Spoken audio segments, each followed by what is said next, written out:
if you can't find me, you may never want to find me again.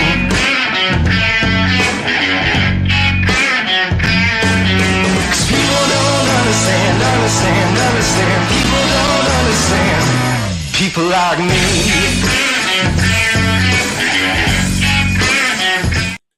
Hey guys, Scarlett Johansson here. Okay, it's not really me. This is an AI version of me, but our society is heading to hell anyway, so let's pretend it's actually me. Tonight on the Barroom Podcast, we got Rob Motto, the man without a job. We got my girl, Cult Classic Cage, on tonight. We got Orange Hat Reviews, even though he's a bit of a weirdo. C.S. Johnson, who never seems to shut up, despite never showing her face. Rick Aragon is the man who is never on time for a show, and he's probably eating Whataburger right now. Nerdigans will surely tell us about some Japanese shit no one asked for. Cider is somewhere getting higher than Building 7.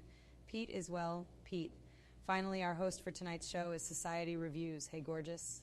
Well, I'm off to film another dumbass superhero movie Disney won't pay me for, but hey, at least I don't have to fuck Harvey Weinstein again. Let's get the show started. What up, ladies and gentlemen? This is a totally on-time stream that we got going here. We are live. We are here. It's Tuesday night, and it is the Barroom Podcast, and everything's going just swimmingly backstage. I started the stream. We were ready to go. Then I realized, hey, I forgot to set up the Rumble stream. So it's like, well, crap, I have to go set up Rumble. Then I realized I didn't put any tags on the YouTube portion of this video either, so I have to set that up too. Then go back to set up Rumble. Then Rumble has like a 5-minute waiting period before we can actually set up that show. So that's why we're setting up very, very late. And oh yeah, by the way, it's the 1-year anniversary of the show, so congratulations everybody. Woo! We've been here for 1 solid year. I know it's episode 51, so you think, well, isn't episode 52 the 1 year? Well, actually, we had episode 0 that was kind of unofficial that we didn't really acknowledge. So technically, this is the 1-year anniversary of the Barroom Podcast. And of course, I'm joined by people who probably wouldn't normally be here otherwise. Then, of course, we have people who have been here for so long, I'm almost sick of looking at her face. I'm not going to tell you which girl I'm talking about. So there we go. But joining everyone on the show tonight, our good buddy Cider is here with us. How you doing today, Cider? I'm higher than Building 7. You heard ScarJo.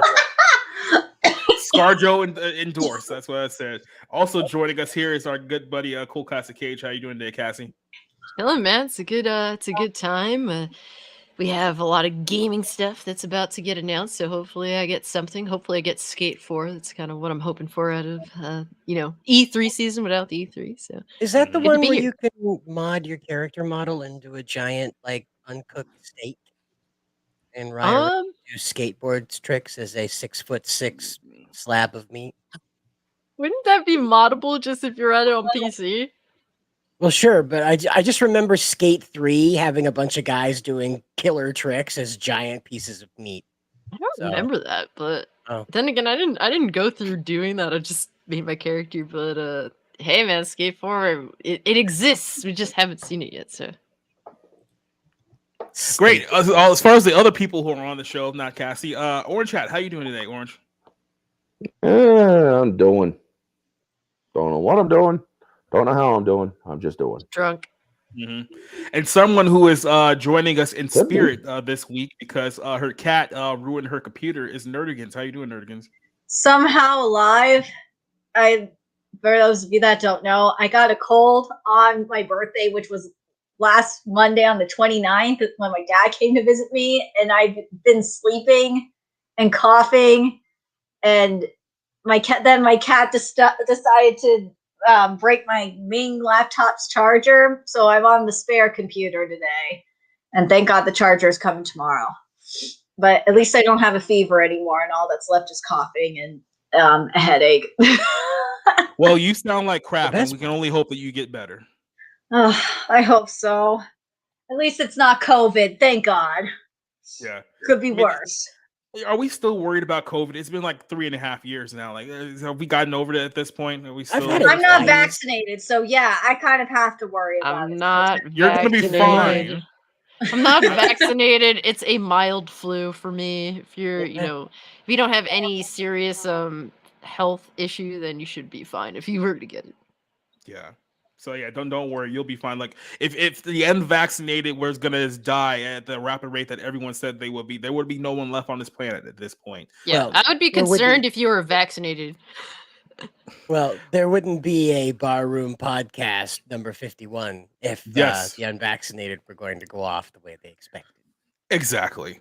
And let's go ahead and introduce some of our lovely chatters who are in with us tonight. We have Neozoic joining us once again. Says movies versus movie question, Casablanca versus Gone with the Wind. Let's save that question for Rick, because apparently Rick is the one that's been infuriating people about Gone with the Wind and what was the Citizen Kane references, getting himself blocked by people on social media. So we'll come back to that one later.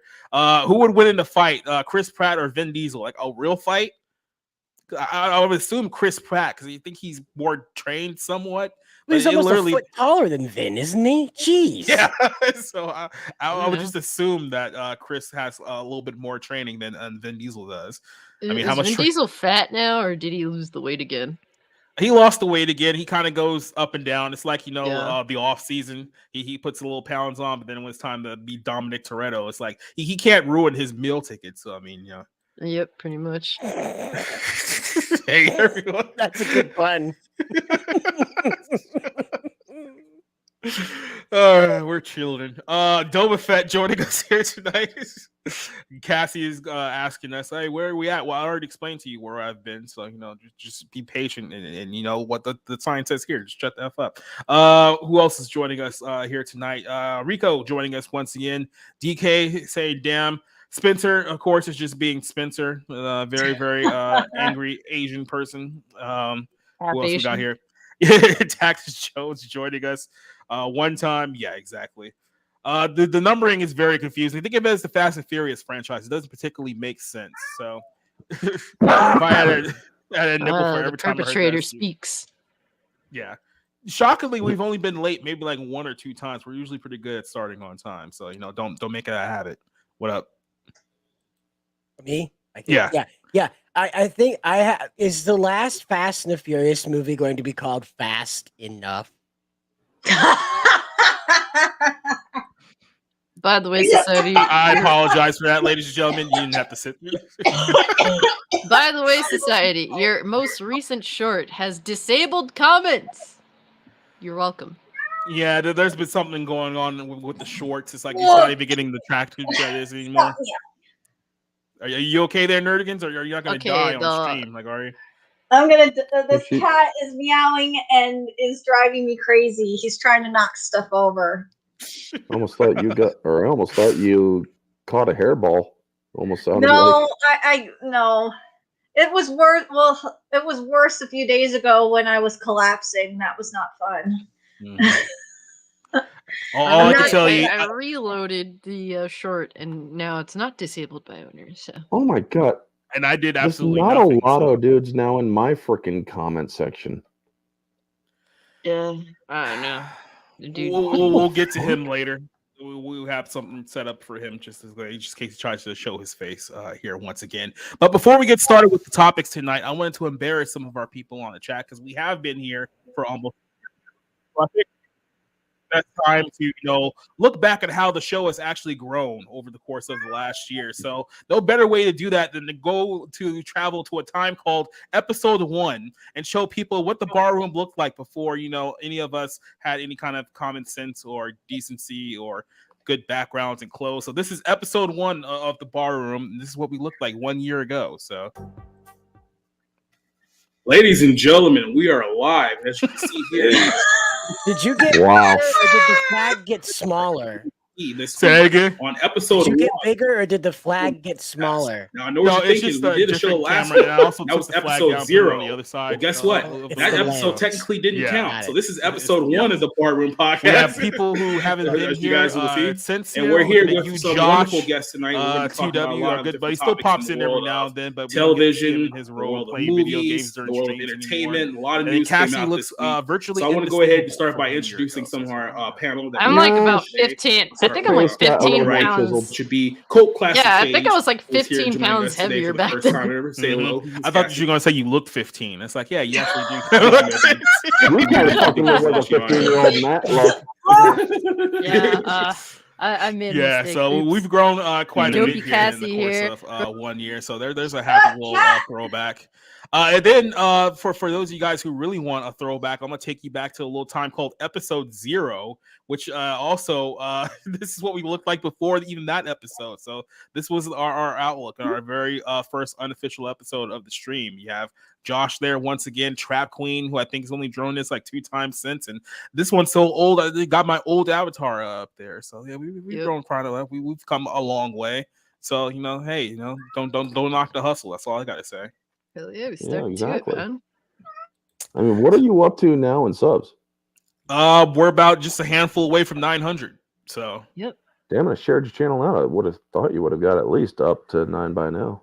Yeah, I mean, I probably should have gotten there a long time ago. Shadow ban me. Yeah, not only that, but we're all closing in on 100 subs on Rumble too. So I mean, don't sleep on Rumble as well. Nice. So we're probably going to need it. Watch anybody knows of my channel on Rumble. Yeah, we need to find a way to get Trap Queen out here, which she's not, serving people at the New York coffee shop or whatever it is she does in her free time. So we'll figure out a way to get her back here. But I want to start off this show tonight with kind of an update on a story that we've already talked about multiple times before. And once again, the news isn't exactly great, but Jamie Foxx, this whole thing is still going on. So let's rewind, because I know some of you guys may have already know this. Some of you guys may not know what's going on here. About 3.5 months ago, Jamie Foxx suffered what is called a medical emergency of some sorts that was never specified up to this date. And the rumor behind the scenes was he suffered a stroke. So people said, oh, he suffered a stroke. He's in recovery. And then we didn't really hear anything for a while. But then people on, Twitter, people close to Jamie kept saying, pray for Jamie, which makes people think, okay, well, how bad is it? We never really got clarification of that. Then there was a rumor saying that, family is preparing for the worst because it doesn't look good. So it's like, okay, what's going on? Then his daughter came out all of a sudden out of nowhere about a month ago and said, all these rumors about my dad. By the way, he was playing pickleball today, and we're going to be starting a new show on Fox. So stop spreading these lies on the social media, people. And I was like, okay, I mean, but he was out of the hospital a month ago. I don't know why he couldn't have said something. So we kind of stopped talking about the story for a couple of weeks. And then all of a sudden, one of, I can't remember the guy's specific name. Again, we'll get to it on the story here. But he said that Jamie Foxx was not only partially paralyzed from the stroke that he suffered, but he was also blind as well. So he made it seem like it was far worse than what was being reported. And now we have the latest update, and it doesn't seem like he'll be playing pickleball anytime soon because he may be relearning the walk. So this is the newest report of this saga that's been going on for 3 months and still have no clarification of whatsoever. But apparently, Jamie Foxx is still in recovery and is relearning to walk. So this actually goes into what the guy said a couple weeks ago about him partially being paralyzed. But it's been nearly 2 months. I think it's been longer than that. Since the family revealed that Oscar award-winning actor Jamie Foxx was hospitalized due to a medical complication. Yeah, that's what they called it. Suffered on the set of a Netflix movie that he was filming with Cameron Diaz, providing the most recent update on his health. His elder daughter, Corone Foxx, had taken to the social media to address the situation, saying that her father was doing well and was even engaging in pickleball. Again, if that was the case, I don't know why you would have just said, hey, I'm out and I'm fine, but it is what it is. Although a new exclusive report is now claiming that the actor is currently ongoing intense physiotherapy during his recovery to regain his mobility. So here it says that while the true extent of the star's health condition is a mystery right now, the 55-year-old actor is facing mobility struggles since the incident that happened on April the 11th. Okay, so it was 2 months ago. I thought it was even longer than that. This is how long it's been going on. The Insider told Radar Online that Jamie is receiving treatment at one of the top rehab centers in Chicago after that specifies in stroke, brain, and spinal cord injuries. So this is what they said. Jamie is receiving treatment at this rehab facility. The clinic specializes on physical therapy programs to treat injuries or physical condition that limits the ability to walk or walk correctly. They teach people how to walk again in this particular clinic.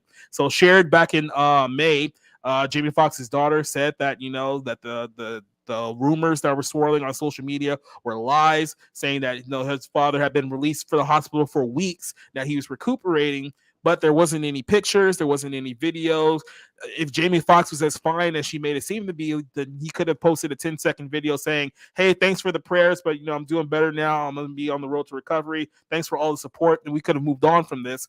But it seems like somebody close to the situation does not want the truth to get out there about what exactly happened to Jamie Foxx, what could have led to what happened to Jamie Foxx, and what his current condition is right now. But as this story right here says, Jamie would not be at this clinic if he was not impaired in some way as a result of whatever happened to him. But fans should rest assured that Jamie is at the best care at this type of clinic. So this is the update right now, and the story changes every single day or every single week. The story changes from one thing to another. He's fine, he's not fine, he's fine, he's not fine. Well, he's actually really not fine. Well, he's on his way back to recovery. Nobody knows because no one can keep their story straight of this whole situation. So I'm going to start off with you, Cassie.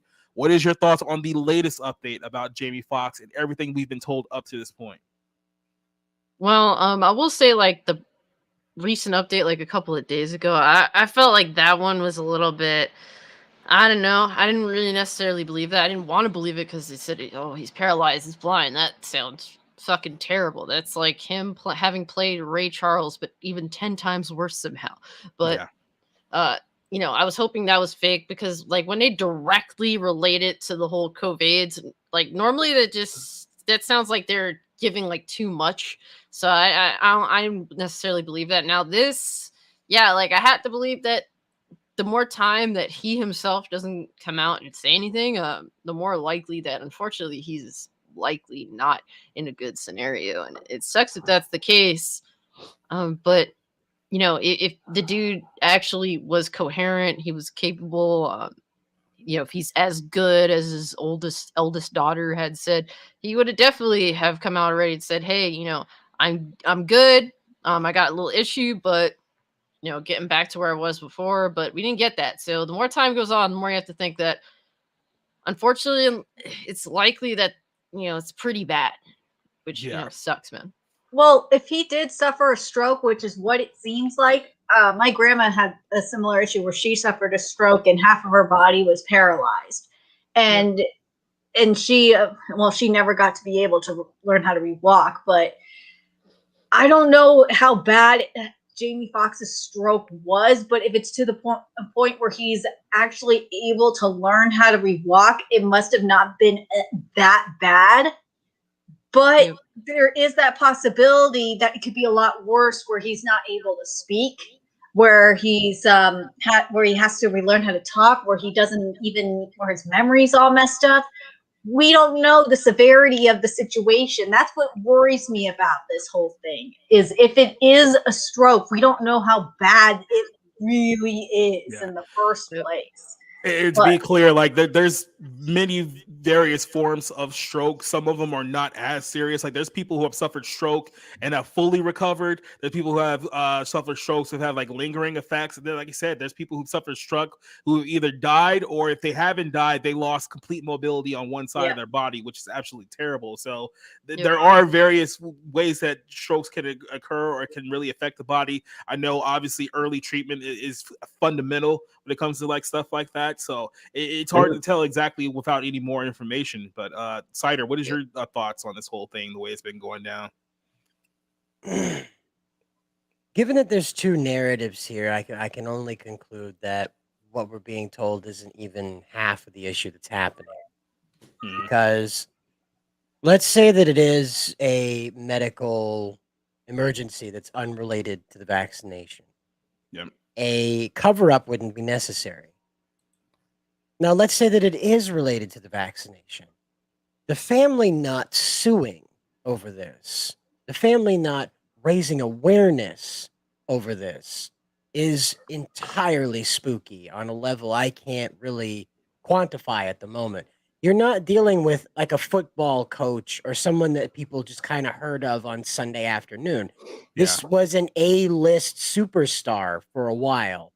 This was kind of the original Will Smith, the second coming. After Django, Jamie Foxx was a household name. He went everywhere for a couple of years there. And so him being down like this, the family being oddly comfortable with the problem, But then also all of this hearsay in the background about the disaster happening, it speaks to me that there's something much larger at stake here. More likely, the agency that's in charge of Jamie has some type of contractual control over the family too. Something about keeping them in line because, again, the agency most likely has heard from Pfizer, like, if you like your family, you're going to stay quiet about his. Okay. Yep. I mean, think about it like this. Like several months ago, we literally saw a Buffalo Bills football player literally drop dead during the middle of a Monday Night Football game. They canceled the game. He was resuscitated for multiple minutes. And lo and behold, the story goes he survived, but we still don't know why he just dropped dead in the middle of the field during the football game that millions of people watched and were completely horrified for. So yeah, you have to look at it from this perspective too. If it is the thing that a lot of people are expecting it to be, is this cover up so deep that they don't want, like I said, the word getting out there that, hey, that thing that we all told you was super safe and effective for the last few years, maybe it's not as safe and effective as we told you it was in the first place. Because if football players are dropping dead on Monday Night Football, and here we have an A-list actor who may possibly never be the same again based on this thing that we took him. Yeah, exactly, right? I mean, if that's even the story here, like we're talking about ramifications that are far bigger than both Jamie Foxx and Hollywood itself. I mean, if you really there's also the fact that if it does turn out to be genuine that this guy is not doing well and whatnot, because of all the back and forth, I'm kind of thinking there's some sus information here. However, the fact that this even happened, it does shine a light on these companies that push this crap. And the fact that nobody is calling it out is kind of scary because it just proves that they're willing slaves to the government or to the corporations. Or to the people who control the government and the corporations. That too. But I'm also I am hoping that he does do the smart thing, which is fully recover your contract. Nobody's going to freaking cancel you, dude. Your contract will hold. Fully recover. Don't do anything stupid because we already have seen the results of somebody who had a massive stroke and wouldn't fully recover. Unfortunately, this dumbass is now in government. And we see what happens when a person like that doesn't listen to the doctor. So if he is indeed in recovery and is doing that stuff, many prayers to you, Jamie. And please fully recover, dude. Focus on your recovery. Don't worry about your fans. They will be there when you get back.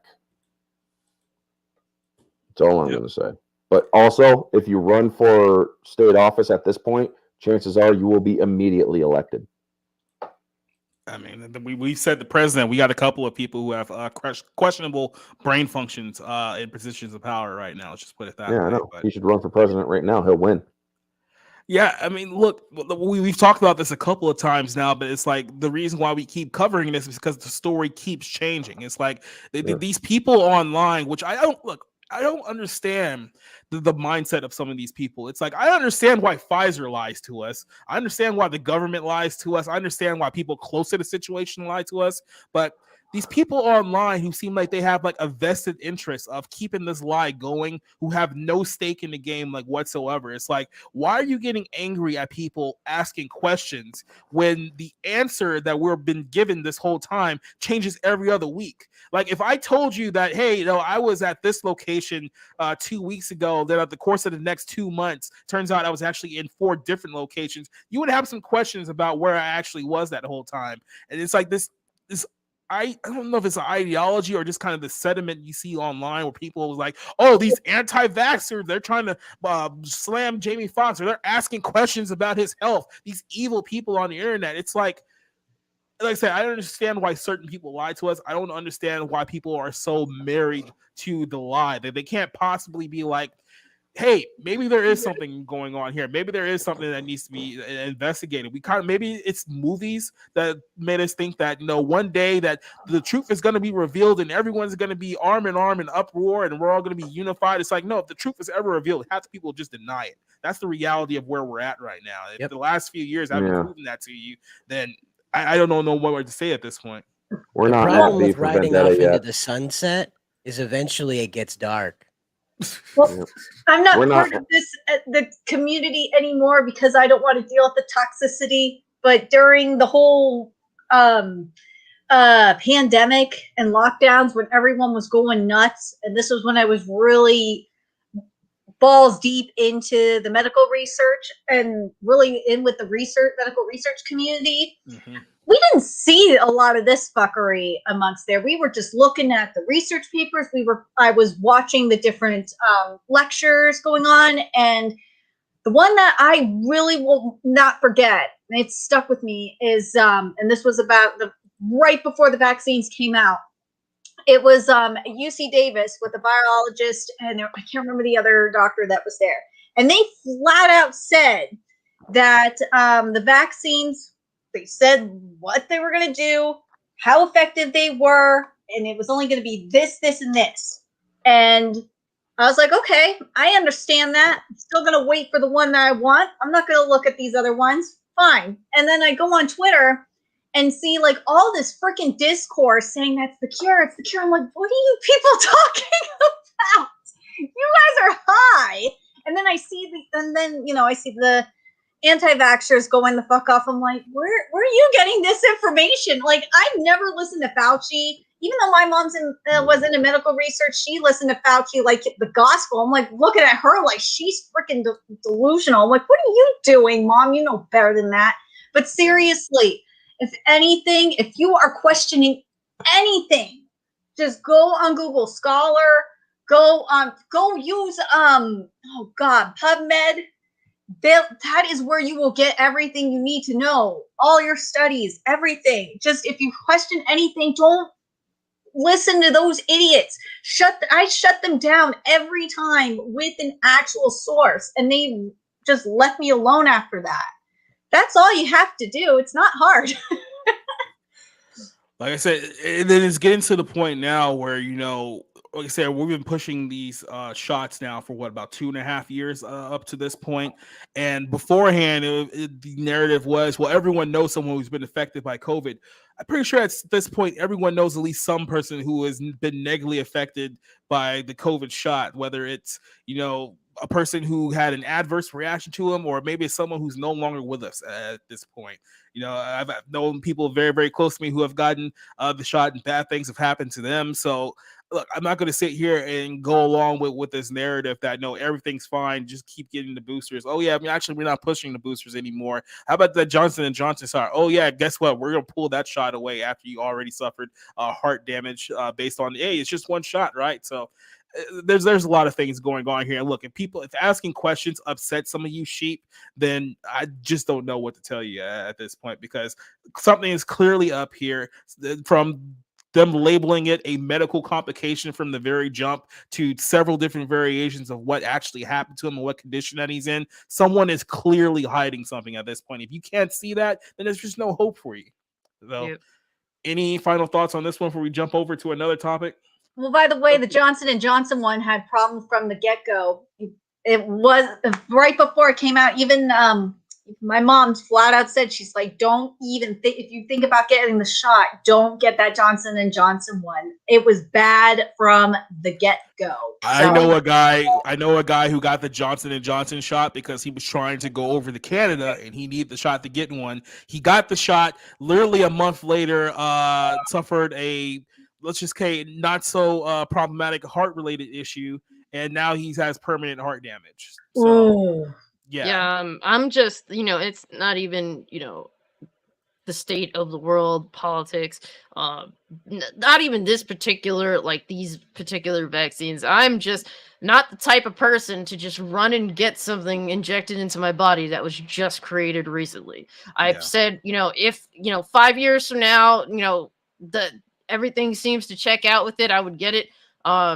would stick to that with anything, not just this in particular. I'm nobody's fucking guinea pig, especially when these companies that distribute this bullshit aren't held accountable for it. So Yeah. I know don't Cider really has just run something into here. things. Anybody tells me that I need to get a shot for anything, I'm going to tell them flat out right now. You stick a needle near me, or you stick a needle near me, I'm going to stick it up your ass. Fair enough. This is a practice in New Jersey, a family practice. It's letting families know that they cannot clear student athletes that have had COVID or the vaccination for sports.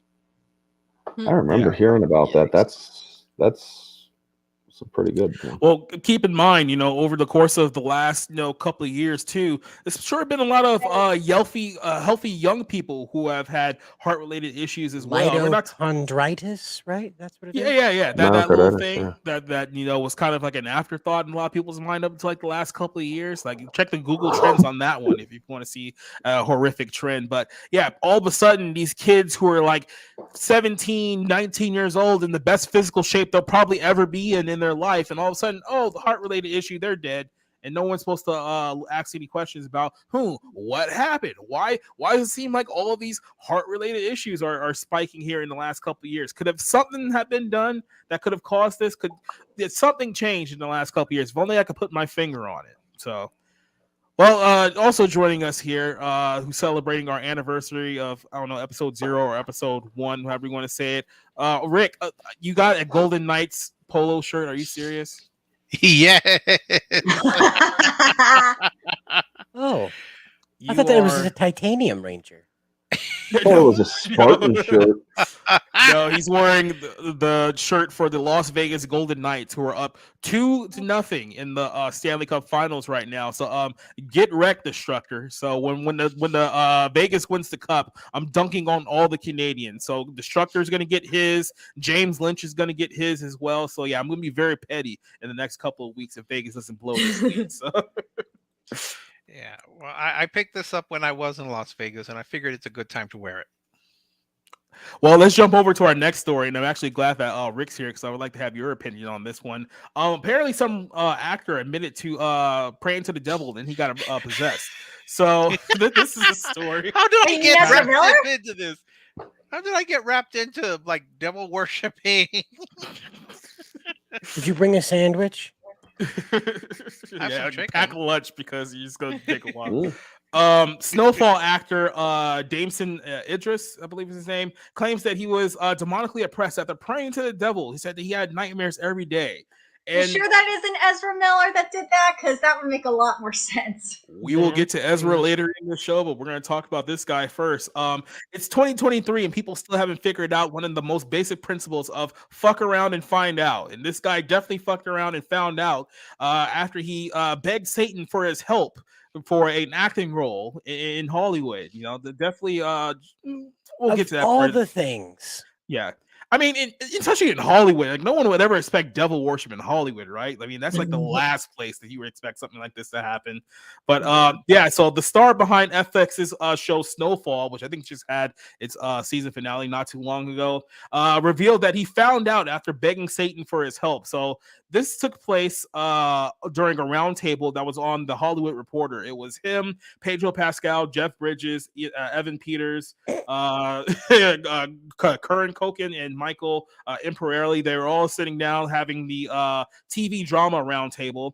And then this actor just made the shocking confession that he prayed for Satan to help him improve in a role. So they were talking down. And he was like, yeah, I hit a writer's block. And I was like, oh, I'm not doing it right, he confessed. So I went into a corner. I started looking at the wall and I was like, come on, Satan, please help me. Come on, right? And it's like, yeah, what could possibly go wrong? What could possibly go wrong asking Satan for help? And so he was begging, come to me. It's like, because I had to do something crazy, right? No, I don't think you did. I don't think you had to at all. You freaking moron. Then he went on to reveal that after making this proclamation for Satan to help him in his acting roles, he didn't have recurring nightmares in his desperate attempt to contact Satan that lasted for over a month. And it was so bad he believed that he almost needed to be exorcised due to the nightmares that he was having. He said that I had nightmares for a month. I was like, I had these nightmares every day. I just felt like that energy. It's like, yeah, I wonder what that energy is. And he said that I had to pray to do the stuff to get rid of it. You call your mom and you're like, bring me back to life. It's like, well, fuck around and find out. He then concluded that said that stuff is real. That stuff is really real. Okay. Well, going off his story, he describes symptoms of demonic oppression, which Pastor Luke Tabor says that symptoms of demonic oppression can range from, negative emotions, anger, hopelessness, spiritual deadness, and nightmares. He says that demonic oppression is a special type of spiritual attack that occurs when an individual is under the influence of demonic forces. It says it is different from possession, where the demon takes control of the individual's body. The pastor then elaborates. In contrast, oppression is more subtle, a form of a demonic attack where the individual's thoughts, emotions, and behaviors are influenced by demonic forces. So all I have to say is maybe don't pray to Satan to get better at your acting role for your TV gig on FX. Maybe that's not the smartest idea here, but this guy apparently thought it was. And I think the telling thing about this interview, if you go back and you actually listen to it, is that when he said this, when he was saying that, I had to do something, right? He was looking around the table for like affirmation, as if this is something that's just completely normal in the town that he's in. Like, it didn't occur to him that he's in a room full of people telling him, yeah, I prayed to the devil and I got attacked. And that's just crazy, right? And no one looked at him like, dude, like, what the hell is wrong with you? Everyone was just like, oh, okay, yeah. I mean, that's just what the way things work around here. So, Rick, I'm gonna start off with you, El Capitan. What do you think of Mr. Idris here, praying to Satan and then bad things happening? Shocker! I don't know who could ever thought that something like this could happen. Look, I don't know who this person is, but obviously he never read or heard of, was it Robert Johnson? Yeah, that didn't go over well, because Robert Johnson, didn't he sell his soul to the devil, and then he made great blues music, but then dropped dead like at 27, 28. This is just craziness, really. Why does he need to go to these let's just call them outside forces? Why does he even consider there? I don't know any rational person that says, yes, I will go and worship the devil and like sell my soul. I mean, every time he needs to watch the original Little Mermaid so that he could see what happens when you sell your soul to a demonic force. Look what happened. That didn't go over well. So yeah, look, Mr. Idris, just go get an acting coach. But it's really whacked out that he would really even consider this. Just the idea that I will go and pray to Satan. Oh dear, these people.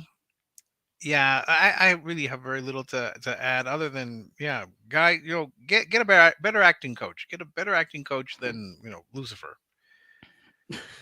Well, I mean, maybe Lucifer is the official acting coach of Hollywood. Who knows? I mean, Cassie, I want to get your thoughts on this story, because I think we were talking about this a little bit before we went on air, but there seems to be a lot of instances lately of people, let's just saying, aligning themselves with dark forces kind of out in the open. And I think a lot of more actors specifically seem to be more comfortable with this idea of admitting to, hey, I'm into witchcraft. Hey, I prayed to the devil. Hey, I'm into this dark and nefarious thing. It's like, it seems like it's happening more and more now that people are being open about the things that they practice behind the scenes. They probably wouldn't be open to admitting years before.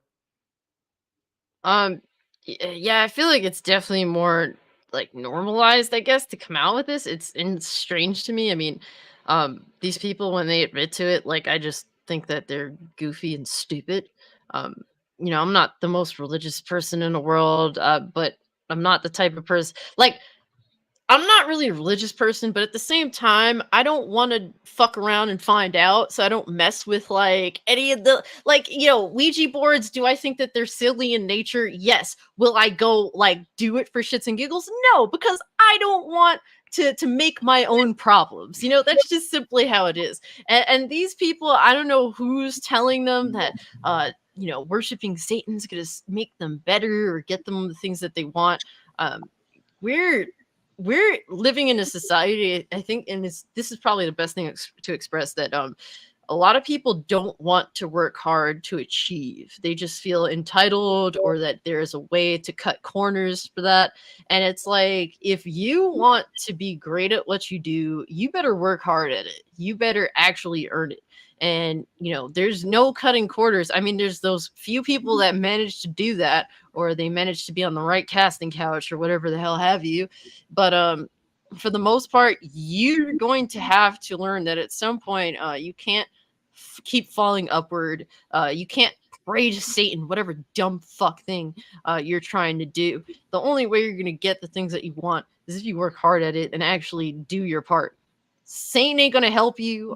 Even the opposite route, like praying to God isn't going to help you do this thing perfectly. You have to actually put in the work. Okay. If that's what gets you in the right mindset to do that work that you need to do, fair, that's cool. But you're not going to memorize this enormous script or something by praying to God and ask you to instill this script into you. No, you actually have to read it. You actually have to work at it. Like, you have to put in the labor. Okay. If that puts you in the right mindset to go do what you need to do, then that's cool, whatever. But you have to actually do what you need to do on your end to get what you want. And this is like, I don't know what happened to this dude. Maybe he's just trying to be edgy. I don't really know.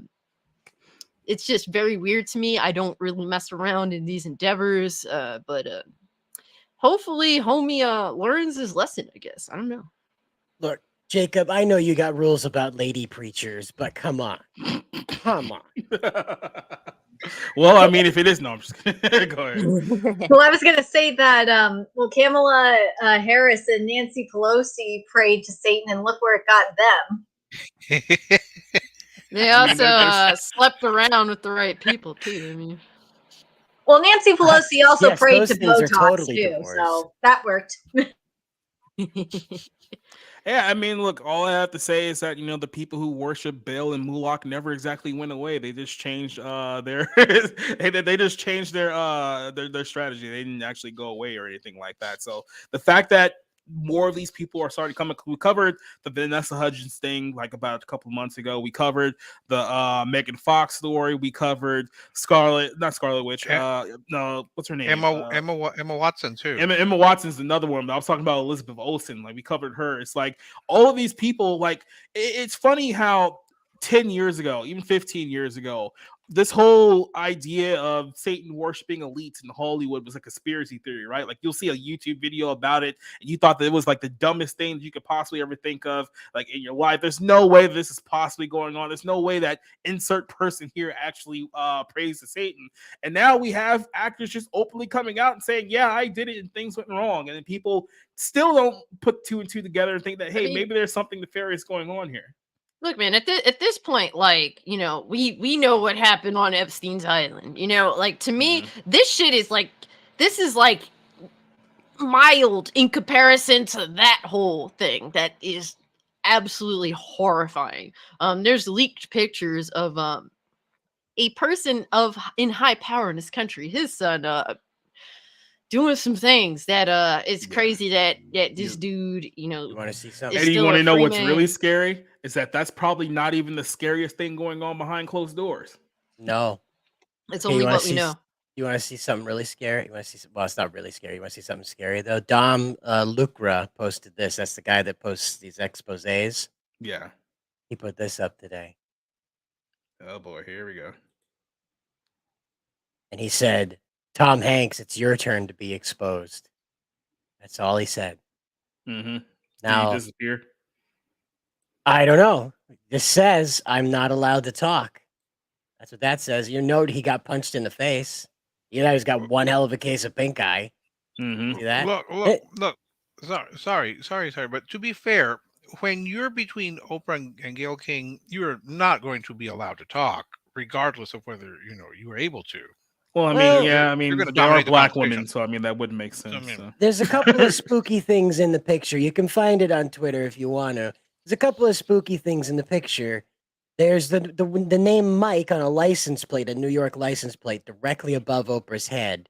And between Gayle and Tom Hanks is the New York skyline featuring the Empire State Building smack dab in the middle of it in black and white. The clocks are out of order. Her watch is different from the clock that's behind them. It's different from the meat clock up on the wall. And there's people in the comments that say that Tom Hanks's birth name is Michael Rockefeller, not Tom Hanks is his stage name. Yeah. Mm-hmm. So, I mean, look, we talked about this off air with kind of like the dismissive attitude of, oh, it's just art, bro, like that type of stuff. Remember the whole thing with like Balenciaga that happened a few months ago that just kind of got swept completely under the rug to where we don't even talk about it anymore, where a guy got flat out caught by sneaking in references to child pedophilia, child trafficking rings, issues of Baal worship and other things that got caught into there. And all they did was just nuke their social media accounts for a few weeks and then just went back to business as usual, and no one brings up that name anymore. It's almost like we just memory hold that out of the discussion, right? So it's like no matter how many times we see flashes of, hey, something's wrong here, something's going on here, people just won't see it. Well, there is kind of a fixation. We've seen a lot of these stories, not just the ones you mentioned. There was also, remember that one with the WWE or the wrestlers who, like, was it whoever that guy had the Baal or the Roman Reigns one with the Baphomet. Yeah. Yes, I mean, it just seems to be a very strange obsession right now with the occult, with the devil worshiping, with asking the demonic spirits to come and I guess frolic around here. I'm not exactly sure why we're doing this, but I mean, at this time, in this time frame, why seems to be more and more dominant. I can't really put an idea as to why. Although I can say that this kind of happened prior to the fall of the Weimar Republic. If anyone has seen the Occult History of the Third Reich, which is a very interesting documentary series, but it just seems very strange that we have this fixation right now with devil worshiping, putting up the statues all over the country, witches, and now Hocus Pocus 3 is coming out soon. So I don't know why we're which is the worst evil of them all, honestly. Yes. So I don't know why we're going into this. Before we move on, though, I just want to state this. It must have been, I just wish I could have been like right there in like Pedro Pascal's mind, because Chile is 70% Roman Catholic. Okay. So here's the guy that's like, I prayed to Satan and I got possessed by a demon sitting right next to him on the couch. I can't imagine what's going through his mind. Yeah. It's like you have to think to yourself, well, did you see an exorcist? Is that entity still with you? Because they don't just go away once they've started pricking at you and stuff like that. Those things usually require some extra steps to get rid of. Yeah, a young priest and an old priest usually, but yeah, I like to think that Pedro Pascal has to sleep at night with a little baby Yoda doll. It's like his safety blanket. Keep him safe at night. He's definitely not going to sleep with his soul. So that's one thing that I can confirm. Any final thoughts on here before we move on to our next topic? Nothing. Okay, well, fine. Sucks to be that guy. Yeah. So yeah, hopefully he's still alive. Find out. Yeah, if he ends up committing suicide in the next few years, I think we might know what happened to him. So in Minecraft, that story. In Minecraft or in Hollywood, who knows? But from one occultist to another, let's talk about with Tom Cruise, because he's pissed about the fact that Oppenheimer is stealing his IMAX screenings for the movie that's coming out in July. So Tom Cruise is apparently not a happy camper right now because he sees that his movie is being pretty much railroaded by Christopher Nolan and Barbie, of all things. So this was a story that came out, I think it was like a few days ago or like late last week here. That's the second, so this is a while back ago. The new report, of course, said Tom Cruise is not happy about the upcoming Mission Impossible Dead Reckoning Part 1, which we can go on a side rant about this by the time we get to the end part of this story, but we'll get back to this in a second. But he's going to get bumped from Christopher Nolan's Oppenheimer when it releases. So the report comes from Matthew Bellani from Puck. which I don't know why we keep sourcing Puck, but it seems to be the big thing now. We claims that Tom Cruise has been complaining loudly to Paramount executives and others about the IMAX situation. Multiple sources familiar to the story or familiar to the dialogue says that Cruise is not happy about Mission Impossible Dead Reckoning Part 1 will not be shown in any IMAX screens in North America for 3 weeks once Oppenheimer arrives in the theaters. So going down here, it says that Mission Impossible Part 1 arrives in theaters on July the 12th and is expected to gobble up most of the IMAX screens. However, Oppenheimer arrives on the 21st, which is a couple of weeks after that, and the film won't have as many IMAX screens for 3 weeks, according to this source here. Revenue from IMAX is nothing to sneer at. IMAX last Memorial Day for Tom Cruise's Top Gun Maverick brought in $32.5 million globally just from IMAX alone. The film had a global total of $248 million, meaning that the IMAX screens made up 13% of the total gross for the film. In fact, IMAX revealed the film's gross $21 million out of its $32.5 million. That was domestically. The film had a domestic gross of $167 million. That's 16% of the opening weekend gross in IMAX. So there is some validity here. And if you remember going back a few years now, when Tom Cruise was filming this movie in, I believe they were in Rome or Poland, one of those two countries, that there was a audio that had leaked. Tom Cruise was very, very upset at the fact that people, producers on his set, were not adhering to COVID policies. Nice. They were standing too close together. That's the way the story goes. And he essentially read them the riot act by telling them that he wasn't going to get this film shut down because you guys aren't following the rules. And next time you guys screw up again, you're out of here. So this is a film that Tom is very, very stressed out about. He definitely, one thing you can't take away from Tom, he takes his movies very, very seriously. And now he's seeing that, hey, I worked on this film for 3 years. It's about to come out. And now I might be getting screwed out of IMAX screenings because Christopher Nolan has a movie about a nuclear bomb that everyone wants to go see in IMAX. And he's not too happy about it. So, Rick, I could start this one off with you here. What do you think about Tom Cruise's complaints? Is he being a baby? Is he being a little too sensitive, or is he validated by being upset about the IMAX schedule here? He's being a baby. Look, he's going to have those screens for 2 weeks, and in that time, anyone who wants to see Dead Reckoning Part 1 in IMAX is going to go see it in that first week, let alone the second week. Mm-hmm. By the third week, they're not going to want to. This is not like Top Gun. Top Gun Maverick had name recognition. It was probably one of the better films, and it was basically stood on its own. It didn't need to be tied into this Mission Impossible universe. So Oppenheimer is going to be a quote prestige film, and it was filmed, and it's going to be visually massive from what I understand. Mm-hmm. So of course he's going to want the big screens or the biggest IMAX screen that he can find. After 2 weeks, they're not I don't know anyone who's going to go to see it for the third time in an IMAX screen. It's not like Across the Spider-Verse, your generation Citizen Kane. It's not the greatest film ever made. It's the first half of a 2-part series that's apparently going to conclude the Mission Impossible franchise. So yeah, he's being a baby. He just wants to hold on to this and try to make more money off of the IMAX, but there's no reason for him to hold on to it once Oppenheimer opens. And Oppenheimer's going to lose it eventually, and eventually it's going to go to other films. I know that probably Dune is going to have like IMAX screenings. Is Tom Cruise going to say, "Oh no, you can't"? Even though it's in November, you need to hold on to the IMAX because I'm Tom Cruise and I'm gonna, it's Dead Reckoning. No, he's being a baby. Just look, make your money in the first 2 weeks, and try to conclude this series. That's my take. Small but simple. Cider, as an expert on the Church of Scientology, what do you make of this whole situation? Well, I know that Xenu would definitely be barfing into a volcano again over this baby attitude. That's for sure.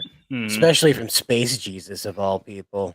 I wonder if he had to get on top of a box to be heard, or like. Hey, You Tom think Cruise him and I and are- Vin, you think him and Vin Diesel share the same box? I'm 5'7". I don't have much to say here, but I Yeah, tower so over am Tom I. Cruise. So No. Tom Cruise is our height. I'm 5'7" too, and he's supposed I to thought be he was 5'7". 5'5". That's my bad. I thought it was 5'7". So It's okay. we'll compromise and make him 5'6". Sure. Then we don't see eye to eye. That's Yeah. good. I like that. Which So, yeah, yeah. wait. This is a situation where Tom Cruise is packing fudge. Wouldn't you say? Yeah. Ba-dum-boom. Yeah. But I I'm laugh at your honestly, joke, nerdigans. I'm honestly not surprised that Tom Cruise is throwing a hissy fit. They basically came on their knees to him after Top Gun, because it essentially, like as Steven Spielberg said loudly on a hot mic, he saved the theater. Yeah. So he is obviously, like, he feels this immense pressure. He's probably communicating with Zenu, one of the demons, whatever. I don't know what anagram that is, but he's probably communicating with Zenu, and he's like, yes, this is good, Mrs. Cruz. Keep doing the thing, get more babies. And that's the way it's going for Tom. So he's feeling the pressure of interdimensional demons telling him to kill more children. So I can understand why he's cracking under the pressure. It's tough. It's tough. Well, look, do you ever think that the demons just have like a sit down and talk about all the Hollywood celebrities that they control at this point? They have to have some kind of like powwow in the underworld, right? Well, no, in Tom Cruise's case, it's on top of the fridge because he can't see there. Jesus. He doesn't have a stepladder to access the fridge. Cassie, while you're stroking your cat, what do you think about this whole situation? I don't really do IMAX, so I don't really, I also don't really watch Mission Impossible like that. The last one I watched, I wasn't a fan of. That was like when I was in high school. I was like 16, so it's been a minute. But look, I could sort of see where he's coming from a little bit. It's like the dude is the one that brings in the big bucks, but at the same time, it's not just, like Christopher Nolan's a relatively competent director. Now, if it was some bullshit ass movie that they were like, yeah, we're going to throw your film, out of IMAX for this piece of shit, The Little Mermaid or some shit, then it's like, yeah, I get it. But like, Or Barbie. Something like a Christopher Nolan film, I'm not going to give him the complete benefit of the doubt. At the end of the day, I understand, man. Like you want your film to gross the most potential revenue possible, and it being on the biggest screens means more more potential revenue. So I'm still confused as to how Barbie got dragged into this. I was gonna say, as Vince McMahon once said, it's all about the money. Facts. And then again, you got a weird mustache. Look like Charlie Chaplin. He looks like. Look, I insist. He looks like Walt Disney if Walt Disney drove a Camaro, an IROC Camaro to work. That's what he looks like. I think like a couple of IROC Camaro Walt Disney. A couple of months ago, we said that he looks like one of the producers that molested Marilyn Monroe. Yeah, take a number, right? Yeah. Maybe he looks like Walt Disney after he's defrosted. That he would looks explain, like a mix. He looks like a mix between Walt Disney and Clark Gable. That would explain why Vince won't sneeze in front of people. It's because the head will pop off the body. So damn. All he's missing is a pinstripe suit and a suit and a top hat, and walk around saying, "Yeah, sir, yeah." I bet he plays the piano like nobody's business. But again, my question is, what does Barbie have to do with any of this? I mean, they're not going to surrender IMAX screens to Barbie, are they? Who knows? I mean, apparently there are people who are out there excited for Barbie, so maybe they can find a way. Okay, hold on. All right, did you see the trailer for this? Did you see the trailer? Yeah. It is literally making fun of the franchise. All right, it is not made to flatter it at all. Yeah, okay? Exactly. And the other end of this is I have to think that Tom Cruise has bought like a Chinese container full of Barbie dolls, and he's currently pulling the heads off of them one by one. Mm-hmm. So somewhere in his, I don't know if it's a man cave. Is he tall enough to have a man cave? No, it's a dollhouse. Okay, yeah, it's probably more accurate. Well, does he have like little voodoo dolls of Margot Robbie and Christopher Nolan Ryan and Ryan Gosling. Gosling? Yep. Yep. Yeah, that he Especially poses Ryan at. Gosling because he's tall. Yeah. Yes, he does. You Oh, it's a you leave body Jed double. Day out of this. Vince was You leave replaced. Jed Day out of this. Let the man rest in peace. It's a body double. He was swapped out, Jacob. Fucking Vince. I don't know how we got into a Vince McMahon diatribe here. But You gotta yeah, make him a meme. You make him a meme on the channel. He's got to be a channel meme. I can figure out. I might have to. I'm gonna figure out to do like some kind of like AI Vince McMahon. Well, skit. that and when you do get like when you do hit 1,000, you need to have like a Vince emote. Yeah, exactly. We're working on it, folks. That's all I have to say there. But It was me. Yeah, look, Tom Cruise is a guy, like I said, he takes his craft very, very seriously, maybe even too seriously. But he's one of those guys who does, I guess, live the movies for better and for worse here. And I do see that, he's not just the actor, he's like the producer. I mean, he's basically like everything, like in this film, producer, director, writer. It's like the whole project is controlled by him, and he sees the possibility of this freaking this Christopher Nolan nut job possibly ruining his box office success, because look, he has a lot of money on the back end as well. So see, that's another joke that. Well, yeah, he there's- takes his fudge packing very seriously, and he doesn't want Christopher Nolan's walnut brownies to steal his glory. Yeah, see, I'm not quite sure I follow all of these references, and I'm afraid to ask. It's a South Park joke. Yeah, I'm afraid to dive into it. But yeah, it's a struggle between what is supposed to be, I guess, a more commercial film like Dead Reckoning, and I'm sure it has, Possible has fans, and then you have this very prestigious film. I mean, Oppenheimer is going to be kind of a more upmarket type film. That's the way it's being sold. So how are you going to? Cider, you could just talk, right? This isn't John's show. Like you could just. I just want to be polite. That's all. Good. Thank you, but yeah, I'll stop.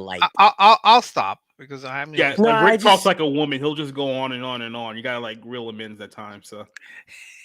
I just wanted to say I know what job Tom Cruise doesn't have making this film, and that's the boom. He's too short. Oh, God. Well, then again, maybe he's good with a stick. I mean, let's not, give him South Park reference. Yeah, we're terrible people. Speaking of terrible people, I just want to go ahead and pause this side of the show because I need to address this goofball who's been going around multiple channels harassing people over the last few weeks. Now, Cassie had a little bit of a run-in with this guy on her stream earlier tonight. You want to fill in people of what exactly happened with this situation? Oh man, it's actually I've been keeping tabs on my email, and this fucking dick face has managed to send me emails. Oh wait! Are you talking about this email? Right that here? And there's another one too. Yeah.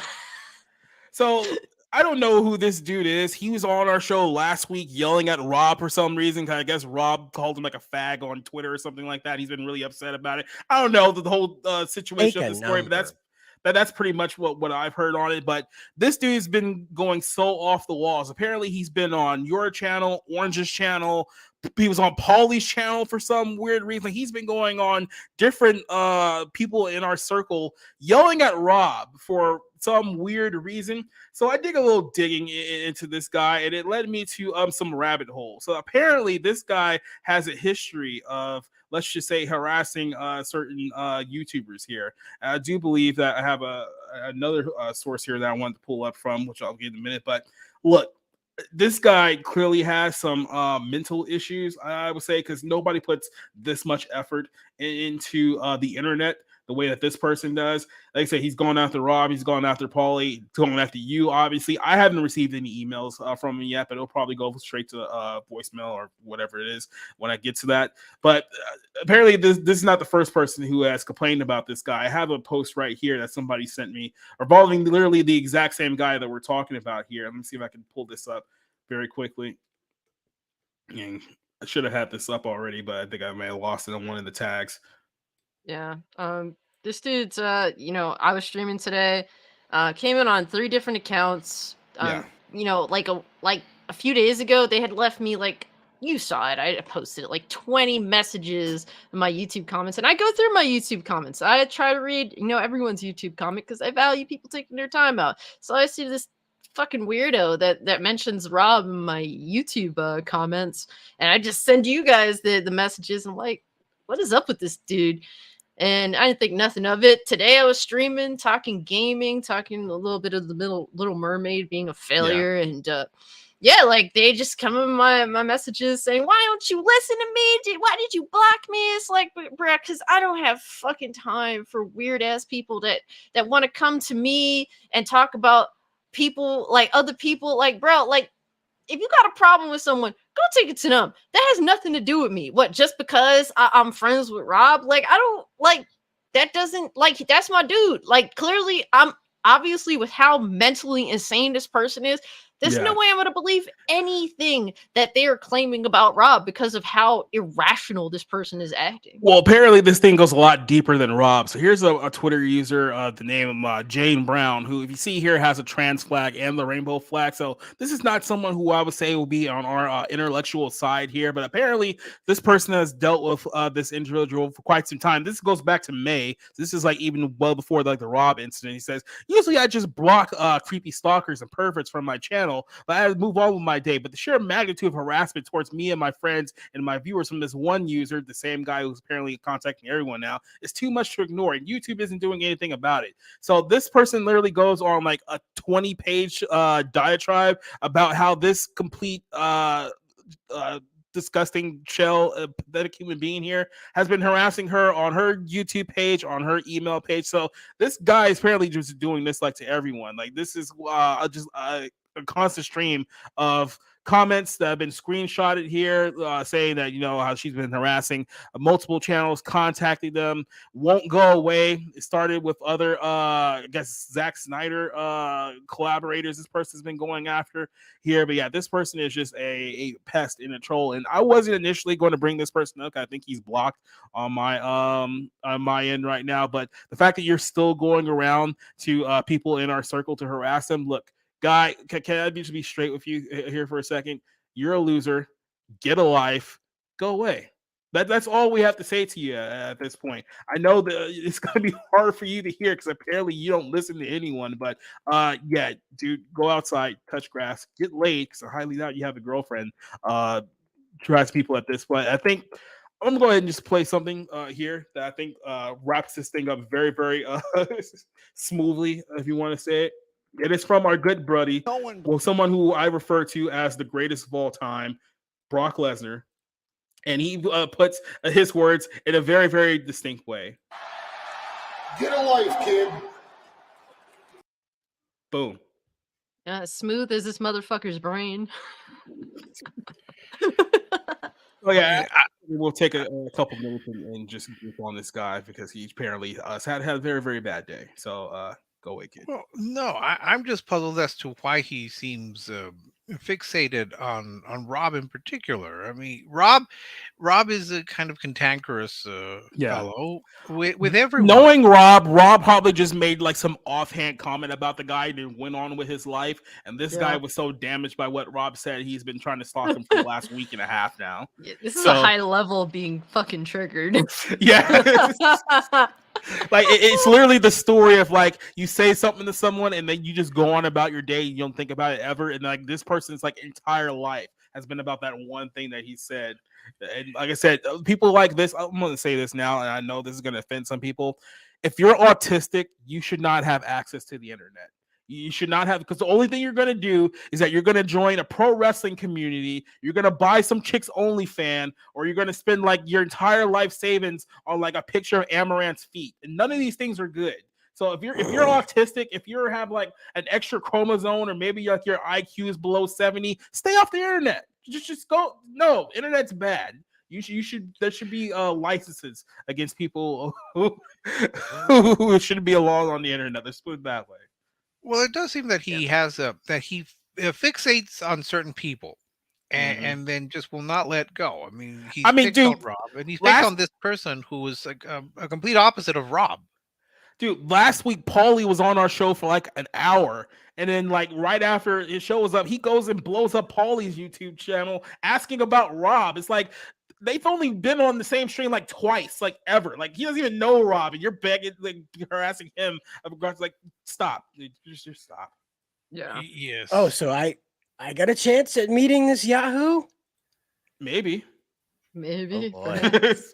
As soon as he watches this stream and realizes who you're associated with, I'm pretty sure he'll hit up all you guys too. So Cider hype, okay? Cider hype. That's how you find me, all right? You see this little logo right here?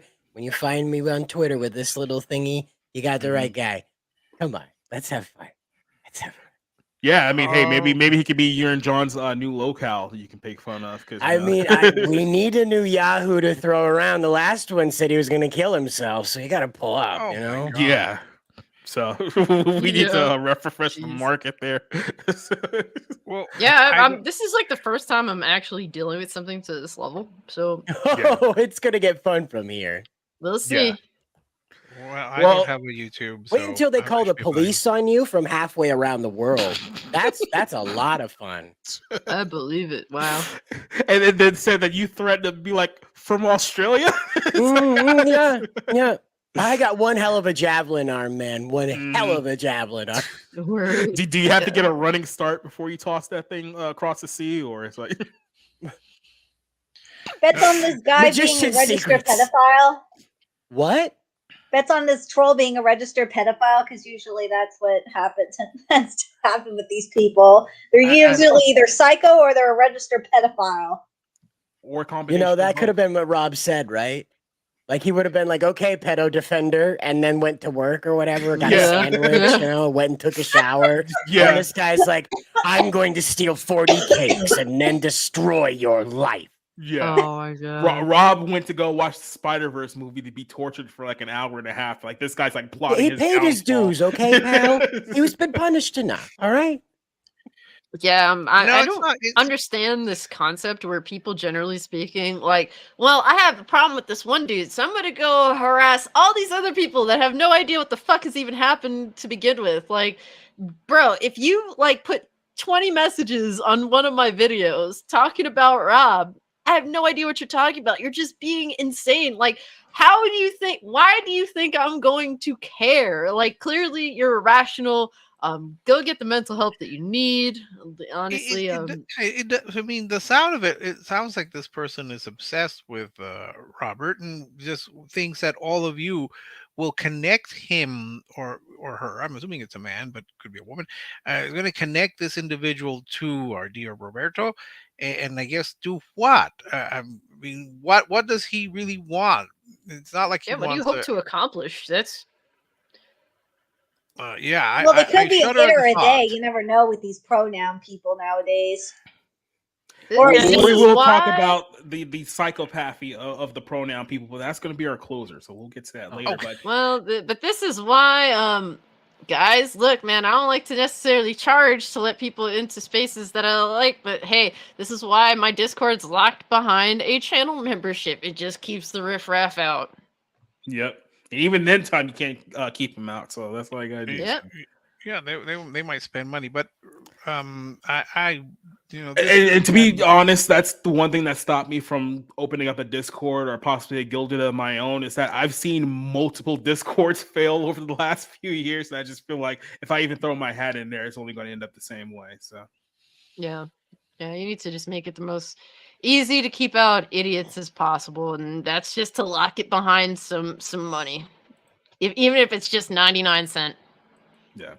Well, speaking of autistic, schizophrenic pronoun people, let's talk about Ezra Miller because apparently there's some people in Warner Brothers who are open to the idea of doing another film with this guy. So even though it's been radio silence with Ezra Miller for about almost a year now, we're coming up. We seem like we've been talking about this guy ever since we started the show, and the story is still going on. But The Flash comes out this week. People have already started to review it. I know Paulie's at a screening of the film right now, so everyone's watching this movie, and I don't know. I guess some of the brain trusts at Warner Brothers are at least leaving the door open that, hey, maybe we'll do another Flash movie with Ezra in the future. And I just think to myself, You can't possibly be that dumb. But then again, we just did a story about a guy who worshipped the devil and then got attacked. So maybe people are just this dumb. Maybe we're just giving him way too much credit at this point, right? Maybe that's the thing. Flash director Andy. Was he with the panel with the devil worshiping guy? I have to go back and check that. Said that he would not recast Ezra Miller in a potential sequel.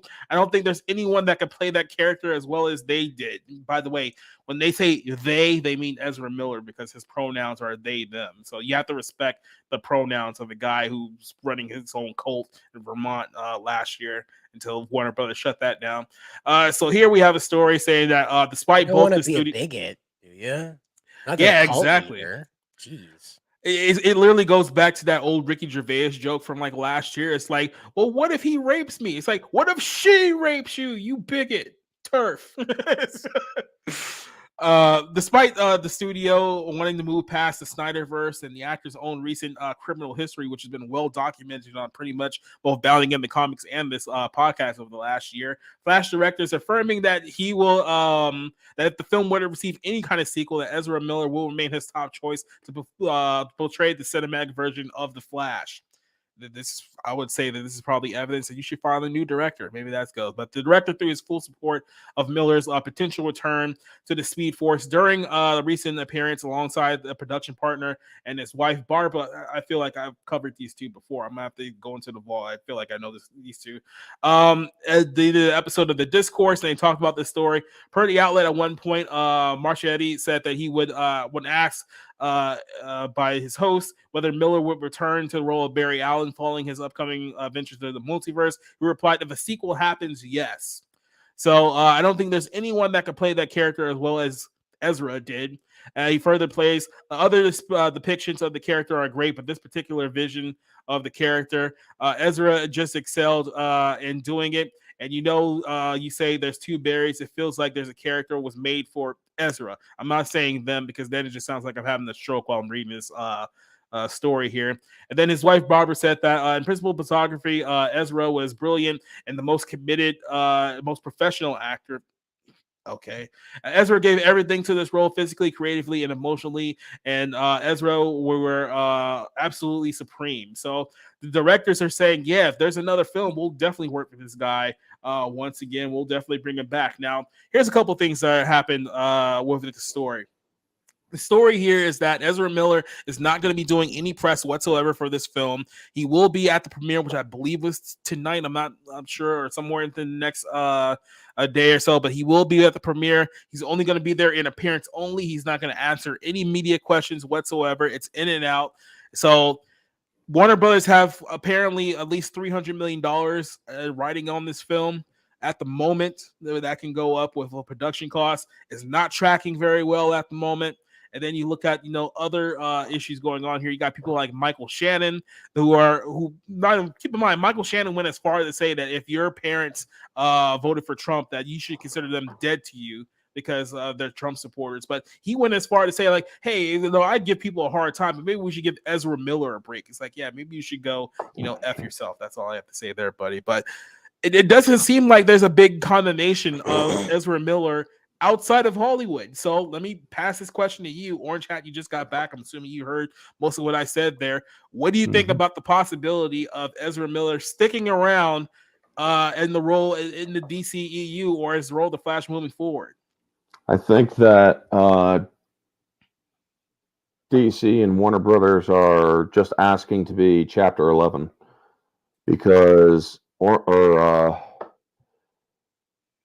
Ezra Miller has broken the law several times. He's a freaking terrorist to women.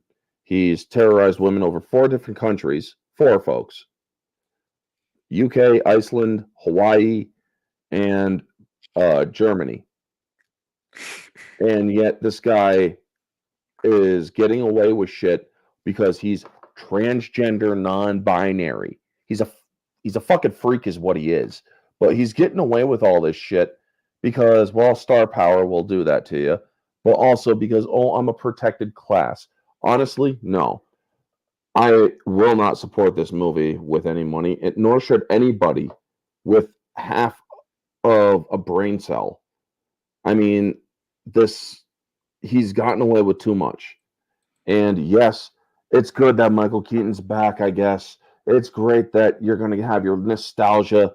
But Michael Shannon also freaking called for the killing, or for actually killing, of Trump supporters. He actually called for the deaths of people who supported Trump. So there's another reason why I wouldn't support that freaking film with my money. No freaking way. Not to mention, there's just no real interest. I saw 2 clips of this movie, and every time it just made me cringe. It's like, your writing is atrocious, your acting is not as good as this director Muschietti. Is it? Yeah. He's not that good of an actor, dude. By the way, your movies tend to not end up doing very well. I mean, I do not believe that It and It Too did very well. And if they did make a profit, it wasn't that big of a profit. Because honestly, I am just done with movies in the theaters. They have literally killed my interest in movies in theaters to the point where I just don't go to the theaters anymore. And I'm just focusing now on older movies for my channel.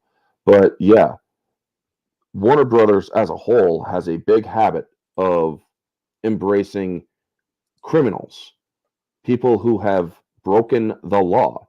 We got Ezra Miller, which is the one of this topic. We have Amber Heard, who is falsely accused Johnny Depp of rape, not to mention physically assaulting him, spousal abuse, and whatnot. Yet they punished him instead of her, and they expect us to want to watch her upcoming film Aquaman 2? Fuck no. Sit on a cactus and twist. And that's what Warner Brothers needs to understand, that by supporting these actors, they are in fact supporting the crimes that they committed. Keeping him away from a news person with a microphone is a good idea, because they're going to definitely ask him. Well, no, actually, they definitely won't, because they'll pull the Biden protection plan, where they will actually softball his ass if they do.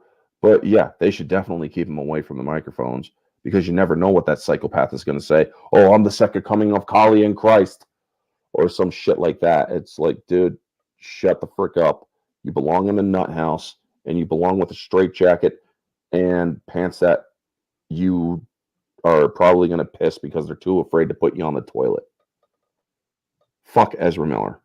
But I was going to say this, Warner Brothers already confirmed Ezra is not going on any press tours. He's going to be locked under tight and key. They should have just canned his ass when they gave those 3 different options, one to get rid of him, one to keep him, and one on, get the fuck rid of him. You have an image problem as long as you keep him. But the other thing is that everyone has been saying that they should just replace him with Grant Gustin, the guy who played the Flash for the TV series. Even Grant Gustin wants to play. He wants to play the Flash or the big screen. Everyone, including him, wants to play it, but Warner Brothers is like, nope, it makes no fucking sense. You think Ezra Miller is going to show up to the movie premiere wearing his 50 Cent bulletproof vest? I mean, look, at this point, it's like you have every opportunity to replace him and to openly say, yeah, we're not going with this dude in the future.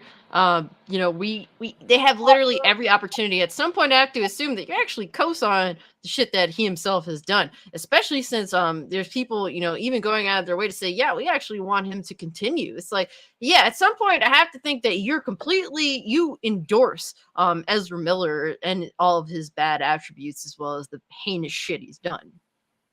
Yep. Anybody who also says that, he apologized. I already did a freaking video that proved did I see that? Apology was for shit. Did he apologize, or did the studio craft an apology and said that it was from him? They crafted an apology, but they also said witness in the damn room, he didn't seem that injured, or he didn't seem that afraid of bad press. So his fucking apology was for shit. I know Cider has something here. I'm gonna pop up on the screen. Let's hear. So this comes from Can We Get Some Toast over on Twitter. All right. And it says at the end of the film, we see George Clooney as he talks with Barry, and Barry is saying, "You're not Batman." And Clooney looks around and then says, "Barry, what's wrong with you?" Because no one should know he's Batman. Okay. So there's going to be no less than 3 Batmen in this movie. That's how desperate they are. And they brought in the worst one. Yeah, they brought in from the worst Batman movie ever. Not only that, Clooney Batman and Keaton Batman are of the same universe Batman. Fucking morons. Yes, it's supposed to be the same. It is the absolute same Batman. Yeah, it's supposed to be. Yeah. I mean, I'm honestly surprised why Clooney would come back, because he has spent his whole career trying to live that down, and yet to his credit, he mocks his appearance there. You know, he's in on the joke, but why would he want to associate with the worst part he has ever played? Because Val Kilmer can't talk. Oh, wow. I mean, sad reality. Right? The only good scene in George Clooney's Batman was when he opened his eyes with the light shining on that bit of his visor when he was getting out of the Batmobile. That's the only good scene in that movie, because it was tribute to '89 Batman. I mean, there's also a rumor that apparently they're going to CGI Christopher Reeves in it, and that to me is a whole other level of creepy to it that makes me want to steer clear of that. Why? Yeah, because people need to have because it's the multiverse. Yeah, the thing is, that's not going to make people cheer. That's going to have the opposite effect. If that were to happen, and if you're at the screen, you know, munching your popcorn, and then you see Christopher Reeve, people are not going to cheer. They're not going to celebrate. They're going to be horrified. They're actually going to be appalled, because we all remember what happened. We said to goodbye. Christopher Reeve. Yes, and you know, his terrible accident. You know, he fought long and hard. But they're not going to want that. That's not what I don't think that's what fans want. As for Ezra Miller, as I've said before, there are many young actors, most of whom have not prayed to Satan, who could fill in for this role. You know, and they would work cheap, relatively cheap, because they're starting out, and they could dump Ezra Miller. Why the studio seems determined to hold on to this particular performer, and why they think that there are going to be more sequels and that fans are going to gravitate toward this particular version of the Flash is really beyond me. I don't see any logic as to why they want to say Ezra Miller, he is the Flash. I mean, there will be no other Flash. No person will ever come close to Ezra Miller's interpretation of the Flash. It's an insane idea. Grant Gustin is the best Flash. Yes, I would say that, and I've only seen like maybe 1 or 2 episodes of the TV show. It's just an insane idea. Maybe it is that they are genuinely afraid that if they fire Miller, they're going to be accused of whatever, not transphobia, because he doesn't. I don't know what he claims to be. They're afraid that they'll be called a bigoted in some way. But really, at this point, the individual is much more trouble than he's worth. He's not a big star. I can assure you that that there are people who've never heard of Ezra Miller, and they might not even heard of him in The Flash. He's not going to bring in audiences. Why hold on to this person? I would have just said, you know what, we're replacing you. If we can replace Superman, Henry Cavill, whom people love, he can't act, but he's beautiful. If they can replace Gal Gadot or throw her out. And these are the 2 big names, Wonder Woman and Superman, not compared to Batman. But why hold on to this minor character, this minor actor, it's a to me, I understand it, and good luck trying to convince Well, people you that there know, are going the to be more problem sequels. with you, Rick, is that, to be fair, and I mean, we shouldn't, knock this down, but you're not nearly as cynical as we are. So you're still trying to look for a rational reason of why these people still have jobs. It's like your brain's not going to like, hey, maybe this guy has like a Polaroid of somebody somewhere in his safe, and that's the reason why they keep him around. Or hey, maybe he's part of the club, and that's why they don't want to throw away one of their own. It's like, because if you try to rationalize this by normal means, like using like your normal brain and normal rationale, there's no way that you can rationalize how they didn't fire this guy months ago, right? Like they Years could have ago. just been like, exactly, right? They could have just been like, hey, look, we know this guy's a screw up. We're gonna shelf him, but look, we vested a lot into this movie. I mean, we're just gonna release it. But I mean, we get it. We don't like this guy, but we got our hands tied here, people. And they didn't even do that. They literally just put him in a bunker somewhere and really thought that, hey, maybe this thing will go away and people will go watch this movie. And good luck with that. It won't, because people are gonna, or most people are actually gonna say, no, we're skipping this movie, and this movie is going to fail. This movie, they saying, is cost what, 200 to 300 million. 300 plus the reshoot. Yeah, plus or that includes the reshoots. Yep. So, yeah, you got to make 750 plus to break even on this film, folks. And they're saying that this movie might open to like 70 million in its first weekend. So that's considering considering what you could lose, you probably were just better off eating that 300 million and moving on with your day, right? Yeah, they could have canceled this like they did Batgirl. But the problem is that you I don't know why you're this person. Look, this movie is probably going to fail for a variety of reasons, separate from Ezra Miller. I mean, the multiverse, we've already seen that countless times, including in your generation, Citizen Kane, that just came out. We've already seen that this movie is not going to be relevant to anything that has gone before. It was the Snyderverse or the general DCEU. We're getting that Blue Beetle, and he also thinks that there's going to be sequels and spin-offs, and I'm going, no, there's not. So what makes anyone think that there's going to be more sequels? You got a sequel with the Suicide Squad, and how did that go? Did that go well? No, it did not. Now you're going to tell me that the Flash, a relatively minor character overall, I mean, I don't think he played a large, or they what have you, played a large part in, was it Yawn of Justice or whatever all that was. Why are they thinking that a separate independent film with him as the lead and Miller as the lead performer is going to somehow be the thing that brings back people to this franchise and just makes everyone forget about the greatest film ever made in the history of cinema, Across the Spider-Verse? Why do they think this? Because they're insane? Maybe they're just as insane as Miller appears to be. I don't know. I cannot tell you. Well, we'll get to the Spider-Verse here in a second, but look, I always go back to this video because this is the video that I saw. Pretty sure a lot of you guys saw it. This is 2017, so this is about 5 years ago.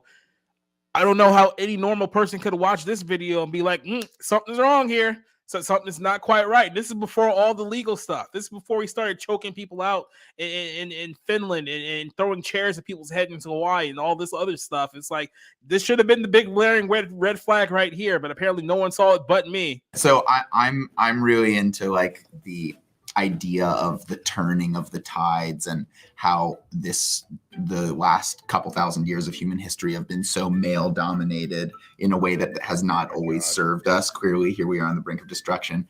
And so I wonder if you would say something for me. Would you say into the camera, heteropatriarchy, your wrath upon this world is over? Oh my God. I want it so bad. Heteropatriarchy, your wrath upon this world is over. Heteropatriarchy. It's like straight men ruling everything. Heteropatriarchy. Heteropatriarchy. I'm just gonna say. Yeah, you do your thing. You find a way. Misogynist, sexist. Yes. Your wrath upon this world is over. Get him! That was the greatest moment. By the way, she's so uncomfortable. Like a body language expert would have a field day with that video because she just wants to like crawl out of her own skin and run away. And that's Skelko, his co-star, by the way. So, Hold on, yeah. I have to point this out. If Ezra's eyebrow didn't like clue you in on how something is wrong, I don't know what would, because that He is looks like like- a drag he looks- eyebrow. Like with the, it looked like he put you know how drag queens like put like glue use glue sticks in their eyebrows? That's what that looks like. He looks like he was playing the Joker, even though he's playing the Flash. That should let you know that there's something not right there. Yeah. Why I didn't ain't he lying. look like the illegitimate bastard of Gilbert Godfrey? I was gonna say Rob Roddy, but that was actually pretty clever too. So. Oh, don't do Gilbert Godfrey like that. Oh, he Yeah, deserves better. Don't let that guy sit at the fucking kids' table. Clearly, he's up to no good. Yeah, there's some people that you shouldn't leave near your kids, and he's probably one of them. So, any final thoughts on this Ezra Miller story before we move on to our closer here on Fuck the that 1 year pussy. Any person I can't say what I want to say. Let's just say that I can't say what I want to say. Any I'll person say it who- after the stream. Yeah. Any person who genuinely believes that Ezra Miller is going to bring audiences to go see any movie that Ezra Miller is in, including The Flash, is more delusional than. Well, I'm trying to find a good comparison. I don't want to say more delusional than Ezra Miller because I can't say that he is delusional or that Ezra Miller is delusional. I could just say that these studio heads, you know, where is Harry Cohn when you need him? Where's Louis B. Mayer when you need him? I mean, these people would have controlled this individual and not let him anywhere near this. Stop. Yeah, fire him. Fire this individual. Don't make any more. Well, a great way to segue it is that these people are more delusional than trans activists. Well, I wanted to say they're more delusional than people who proclaim the Spider-Verse the greatest film ever made in the history of cinema. But apparently, I can't. Well, we will talk about psychotic trans activists. I mean, it kind of does relate to Ezra Miller, but I know Orange Hat was saying that there were some things that he can't say on YouTube. So maybe this tweet right here can say those things for him that he wouldn't have to say with his own mouth. You can just read them, and maybe a lot of these things apply to Ezra Miller. So, I mean, that's close, but he made a threat. Let's just say that, and maybe those idiots should have freaking took it personally. Let's just say that. Yeah, that would have been great, right? Could have saved us a lot of trouble and legal issues. But let's move on to our closer of the night. This is the one that this whole situation broke me to the point where I actually went and watched Spider-Verse, even though I was not planning on watching this movie whatsoever, only because people got so psychotic about this whole situation. And this movie came out. Now, when I went to go see a completely different movie, by the way, it's in theaters this Saturday. And when I walked into the theater, I saw 4 people who were clearly there to see Spider-Verse because one of them was dressed as Spider-Gwen. And I could tell that at least one of them was very, very trans. And I'm just going to say this about the community. I don't know if you think you're fooling anyone, but it's very obvious when we can tell you guys apart when you're in a crowd with other women. I'm just going to throw that out there. But I went there to go see this movie, and I was like, okay, there's obviously this crowd is going to go watch this movie. Well, the film came out this weekend. Everyone claimed that it was like the greatest Spider-Man movie they've ever seen in their entire life. And then this whole thing came where people are making the case that Gwen Stacy, aka Spider-Gwen, in this film is not only trans, but is at the very least a trans allegory to transgender life. Here's the argument that I've heard, and we can get into this with this article here for Bounding. A child body mutilation activist claimed that Across the Spider-Verse, Gwen Stacy is transgender. There have been people out there with getting a lot of likes on social media out there claiming that Gwen is in fact transgender in the movie. Some are saying that, well, if she's not outright transgender, she's at least an allegory for trans people. So how did they make this argument? Well, there was a post on social media here. I think you see it right here.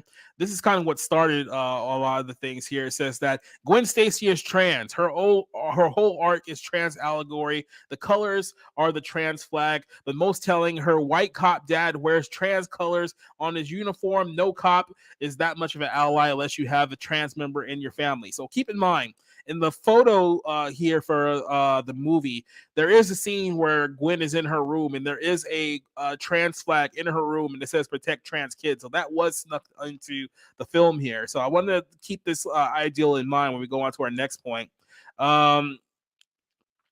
There was one other guy on here. I think it wasn't here. Sorry, so it wasn't on here. It was on another piece. But essentially, the argument here is that when they show Gwen Stacy in the film, the color palette of her character is basically the same color palette as the trans flag. You have the actual trans flag in the movie itself.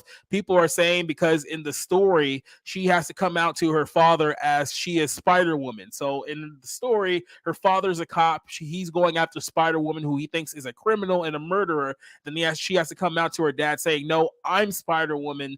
And, she wants her dad to accept her for who she is. So a lot of people saw this and say, okay, that's basically means that she's trans, or that she's basically telling the transgender story. And there was two sides of this. One, people who read into this, and the other people who thought that these people were absolutely psychotic and insane. Now, I watched the film. There's so many problems about this film. The fact that the first act is almost 90 minutes long. There's no real story until the last 30 minutes, and it ends on a cliffhanger. People are calling this the greatest Spider-Man movie of all time. I don't know how anyone came to that conclusion whatsoever, but I looked at the argument that was being made. I'm thinking to myself, we know some of the people who are involved with this movie. There are people who support, far left issues, Antifa, all kinds of stuff that are involved with this film. So I'm thinking to myself, are these people really just truly insane? Are they really projecting all of these things onto this movie? Or did the filmmakers behind the scenes throw some of these things in there very subtly, and this community picked up on it, and they're taking away what was, I guess, supposed to be the takeaway for them of the film? So I'll start with Rick here because you actually saw the movie. Is there something to the argument here that Gwen Stacy is trans, or are all these people just completely nuts? Well, first, let me correct you. This is not the best Spider-Man film. This is the greatest film ever made in the entire history of cinema. Yeah, And I would say it's apparently Senator Kane, but someone would probably block you if you say that. So, oh no, somebody was very passive aggressive about me because this person tweeted out, "Just for the record, there are better I like more films than Citizen Kane." I wonder who that was. Like, really? She doesn't like us either, so you're fine. I had no problem with her, but she just went off like to think it's the greatest film of all time. And first, I would say that I think I lean on they're reading too much into it, because as an average viewer, I would not have picked up on the trans colors. Yeah, and I would not have focused on the protect trans kids flag in her room or in Gwen's room, because I wouldn't have even looked at it. I would have looked at her. She would have been the focus of the scene, not the exterior. If there's one thing I learned when I took a film course, it's that the director will anything on the screen is not an accident. I mean, it may be a happy accident, but it'll be included in the film. So ultimately, what you see is what the filmmaker actually wanted.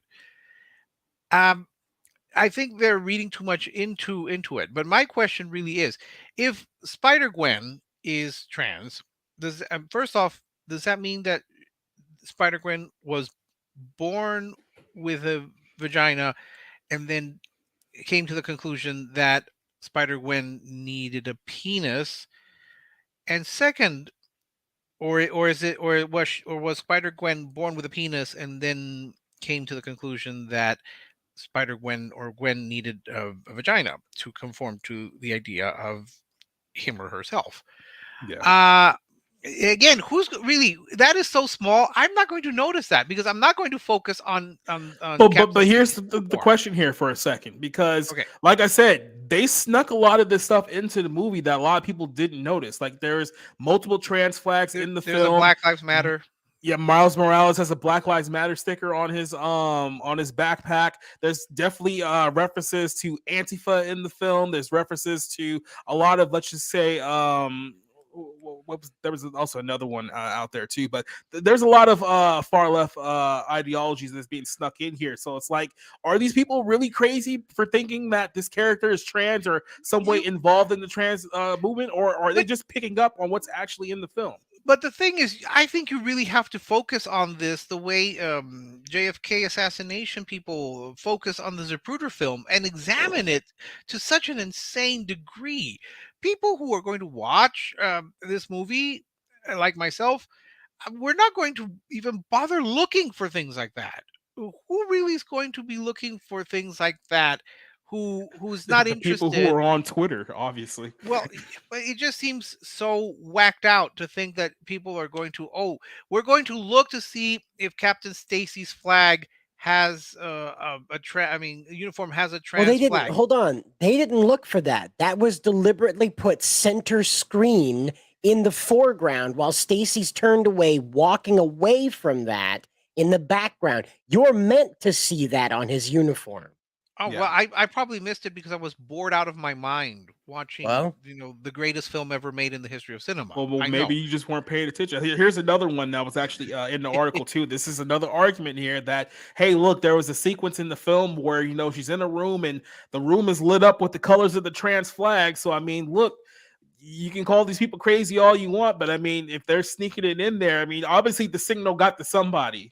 Maybe But I do want pick to up with mention a lot this of in other people, terms, though, but in terms of the trans colors thing. That is the same argument they made for Ayano in Pokemon, and Nintendo shut their ass down so fast.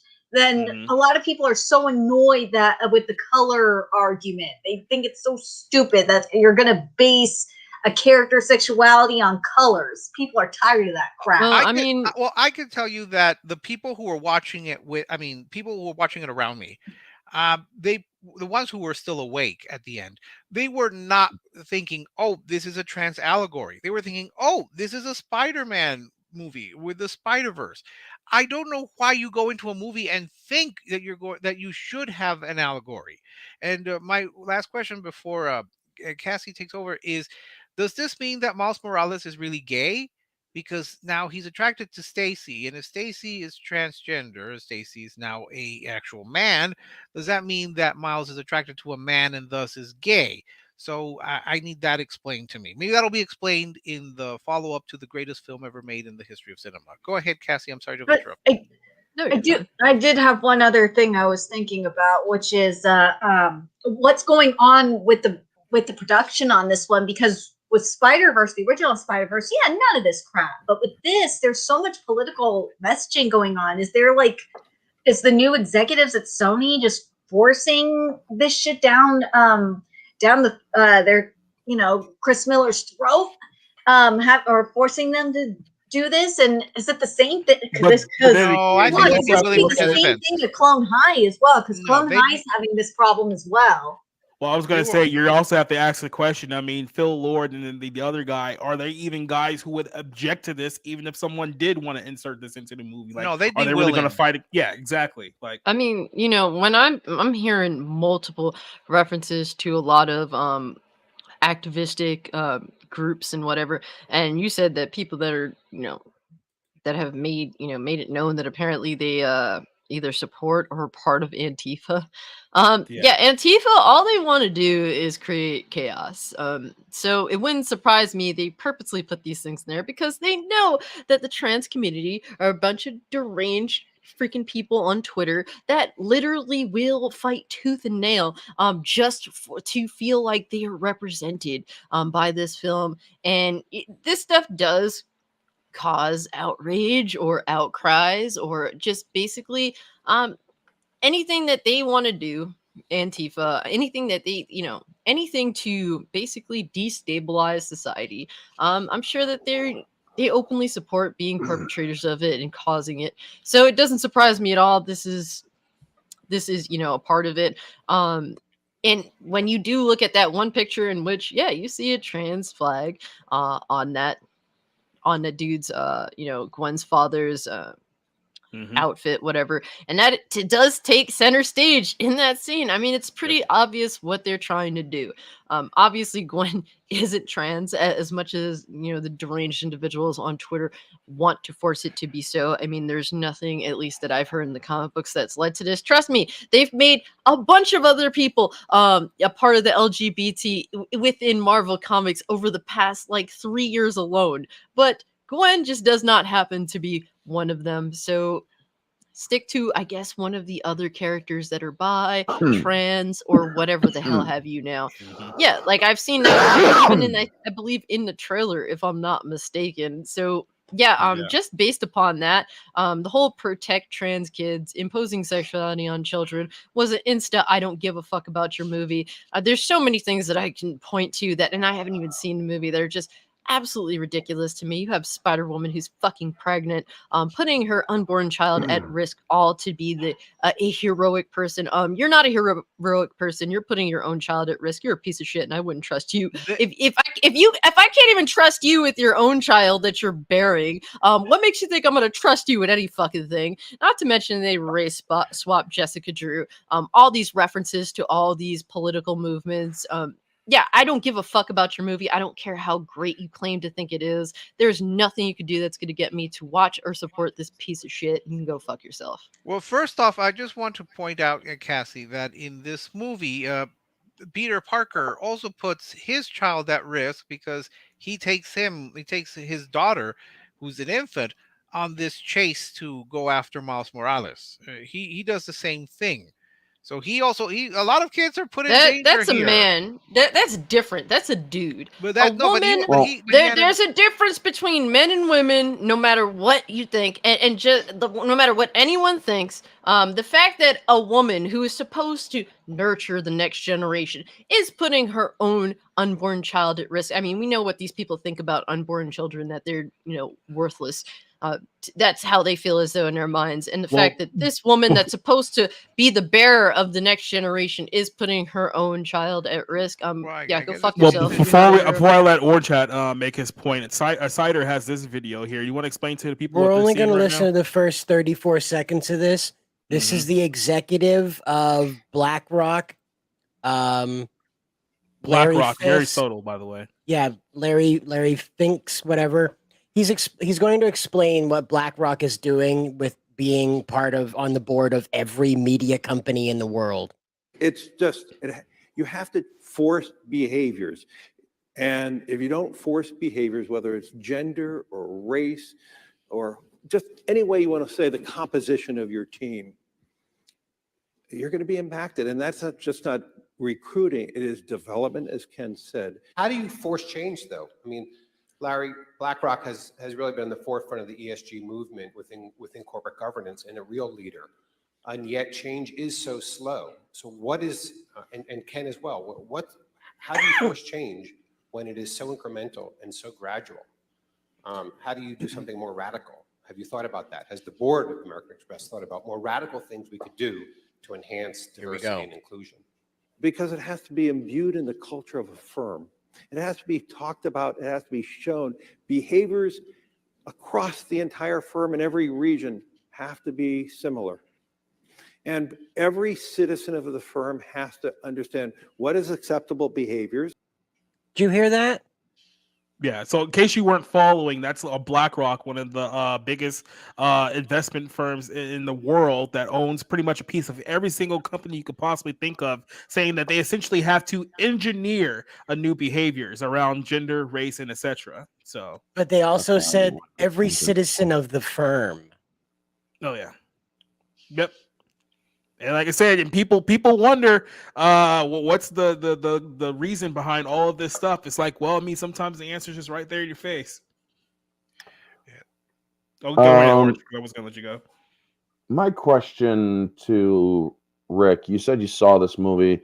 Did they show support for Antifa, or was there just an Antifa flag in there just to whatever? Well, I really could not tell. I could tell you. I can actually answer that question. Well, you probably could. I'll answer it this way. All right, then.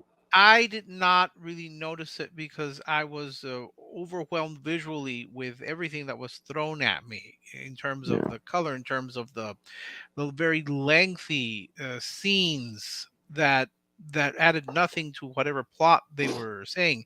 And then I did spend a good number of time because it's not as prominent, was it the Black Lives Matter button or pin or whatever. I just kept thinking, and I guess my mind wandered off. I kept thinking, what would his father Sergeant Morales, who's a police officer, what would he think of his son supporting a group that wants to throw him out of work, basically, to fund the police movement? Why is he supportive of his son believing this? And moreover, then my mind wandered into, how is Captain Morales, which is a Hispanic surname, how is he not already Hispanic with a Hispanic father, or his father who has a Hispanic surname?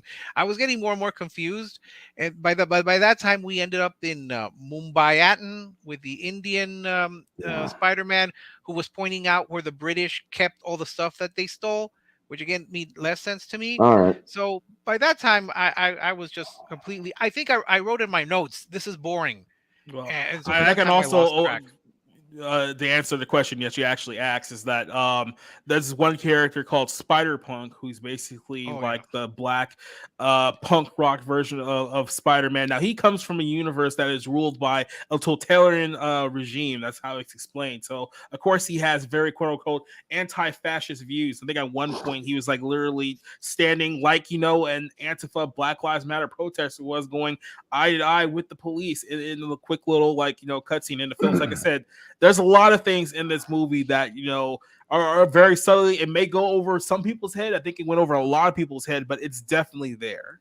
Then my case is simple. This movie supports terrorism. I will not watch it.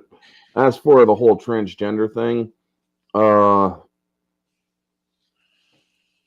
that was only just extra added confirmation that I won't watch it, because honestly, I'm sick and tired of hearing anything transgender. If I see a damn thing, it's not that I don't support a person's right to live how they want, but leave the fucking kids alone. That's all I have to say about it.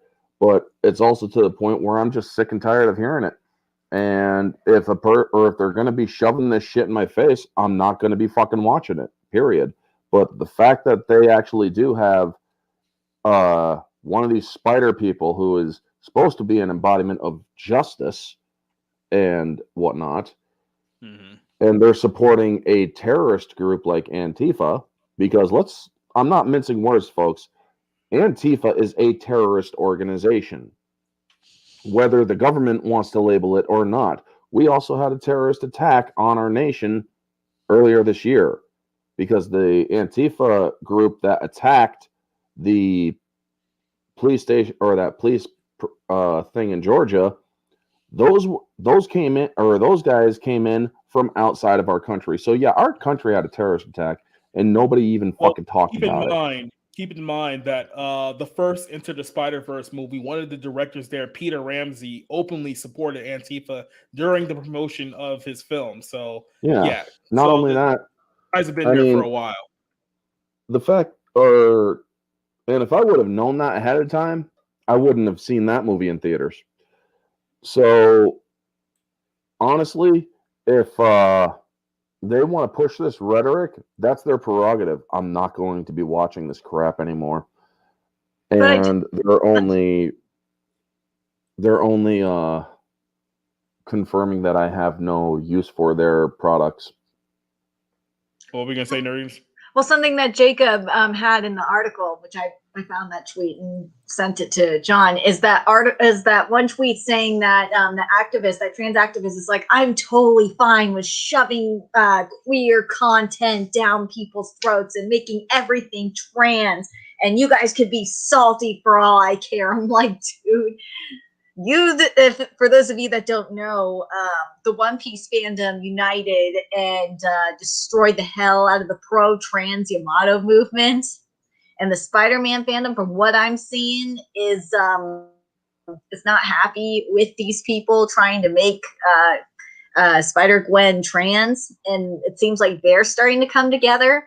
I'm telling you, don't underestimate the power of SALT, because watch, the Bleach fandom is going to come after the trans community that's going to make another femboy, a femboy trans. We already had to deal with them before, but... Well, definitely don't underestimate the power of salt. It can give you kidney stones. If anyone would know about that. We're going to turn the trans activists into kidney stones. There you go.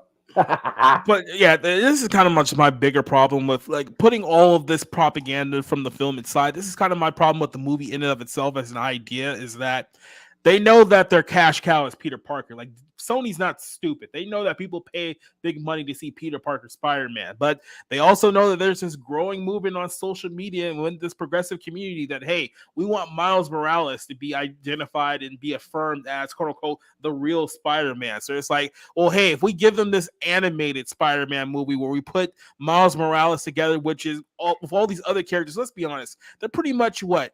Glorified fan fiction version of Spider-Man. When we really think about it, it's like, oh, we have an Indian Spider-Man, we have a Mexican Spider-Man, we have a disabled Spider-Man, we have a angsty lesbian Spider-Man. Disabled one? Did you not see the disabled Spider-Man? I didn't watch the movie, so I wouldn't know. Yeah, it was real quick in when they go to, I guess, Spider World HQ. They have a horse Spider-Man. They have I have a Lego Spider-Man that pops up real quick. They have a cat. Spider-Man. How is T-Rex, he, or how is he handicapped? Oh, it's a wheel, or whatever. He's in a wheelchair, and then the wheelchair suddenly turns into like the legs of the spider. Yeah. And then there's also another handicapped Spider Woman who, when she flies in the city, like literally her wheelchair is like strapped to her back, or her legs like that don't work, just flop around and in the wind too. So there's that as well. Yeah, I'm about to be Spider-Man out, not for nothing. Spider-Man. Peter Parker is Spider-Man. That's it. All these other fucking weirdos, you're wannabes. You're never going to be the real Spider-Man. And they all really just cheapen Spider-Man, really. God rest Stan Lee. Even he stood against identity politics, folks. Even he stood against all this stuff. He's like, no, I don't mind if you guys want to create a gay Spider-Man, or Peter Parker was heterosexual. He has always been kind of a ladies' guy. So that just doesn't make sense. So if you want to make a gay Spider-Man or a lesbian Spider-Woman or whatever, we have a multiverse. Do that. But leave Peter Parker alone. Well, the whole goal at the end of the day is to essentially not just leave Peter alone, but replace him. Yeah. I mean, that's what they want. They want Miles Morales to replace Peter Parker. Like I said, it's just not going to happen because Sony knows that this is their cash cow and they're not going to screw that up. So we'll give you like a little non-canon Miles Morales movie or maybe an animated Miles Morales movie, but that's pretty much only that you're going to get unless the activists somehow completely take over Sony and get their wishes. They are pushing for a live action. The live action's happening, from what I heard. They're pushing for it, and it doesn't matter to me. It doesn't matter to me if you have a Afro Latino Spider-Man. I'm half Puerto Rican as well, and Miles Morales is not the true Spider-Man. He is. He's a nice addition here and there, but he ain't Peter at the end of the day. And I'm concerned with the new video game coming out because we saw a lot of Miles Morales. And look, man, he had his own fucking video game. It was okay gameplay wise for what it was, but I'm not trying to make him the main Spider-Man. I want to play as Peter. That's my dude. Anything that Miles has done, Peter has managed to do through technology. So anything Miles does, Peter has already done it. As much as these clowns want to think, oh, well, Miles in his game actually had the cooler powers. Yeah, well, in these many iterations of Peter across many decades of writing, Peter has also done this shit too. So it is really just Peter darker at the end of the day. I want to play as Peter Parker Spider-Man. I'm concerned with this new game. It does look like fun, but they are pushing Miles very heavily, or at least 50-50. And to me, that's, I don't really care for Miles like that, despite being half Puerto Rican myself. We have to wonder. You have to wonder what would things be like if Stan Lee was still alive, because like with Zelda, you guys know what's going on with these idiots trying to make Link gay, and the creator, thank God for the creator doing that interview a long ass time ago. Same with the whole thing with Samus, because they flat said, no, Link is not gay. He is androgynous. And same with Samus. Samus is not trans. She is a woman. Deal with it. because if Stan Lee was still alive, he probably would have said something obviously similar. It's like, dude, Spider-Gwen is alive a today, they woman. would have killed him. Get over it. Yeah. She's not trans. And look, one thing we know about these people, they will 100% wait for you to die just to get their agenda. We've seen it with so many properties over the years, Marvel being just one of the examples. I saw it with Scream, so many other ones. They will wait for you to die to get exactly what they Scooby-Doo. They will wait for you to die to get exactly what they want. So they may wait a while, but they're going to eventually wait you out at the end. The only one that they're not going to get what they want is with Nintendo, because Nintendo, they ain't allowing shit to happen. If I may, before we they're a very traditionalistic company. Before we end out, I do also want to say one last thing on this, because flags were brought up in this particular topic.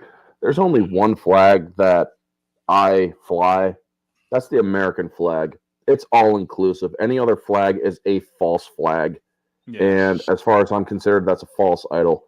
Not to mention, shout out we to... all know the worst type of flags are flaming flags. Yep.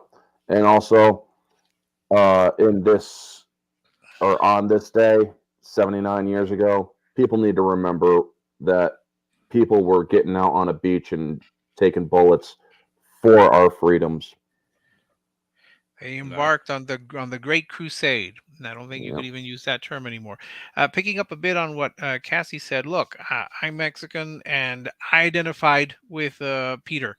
I never identified with Miles. I mean, it's great. I think it's a positive, although my late friend Fidel behind me would always say, why can't he be full Puerto Rican? Why does he have to have that kind of half anything? I love Peter Parker. I think your friend is probably just racist against black people and wants to know why he has to share his glory with the blacks. So. Well, I don't know. We'll have to have a seance to try to ask him. Puerto Ricans are underrepresented. Mexican. Remember, you're part of the master race now, bub. I know. I just I was apparently elevated to white supremacist. I don't know how that's possible. The Spider-Man movie. All I think of is this, and every time it just comes to my mind. All right, you want to get taken down, right? Okay, yeah, I can only play like a few seconds of it, but you guys. Look, you could also do a terrible. Yourself one of these. You could also do a terrible version of Peter Parker. I'm sorry, I'm not enamored with Tony Stark Jr. from the Marvel Cinematic Universe. Nope. Who's an idiot and who always goes on about, oh, Mr. Stark, did you see that really old movie La La Land? It's like people didn't sing and dance until now in movies. When did that happen?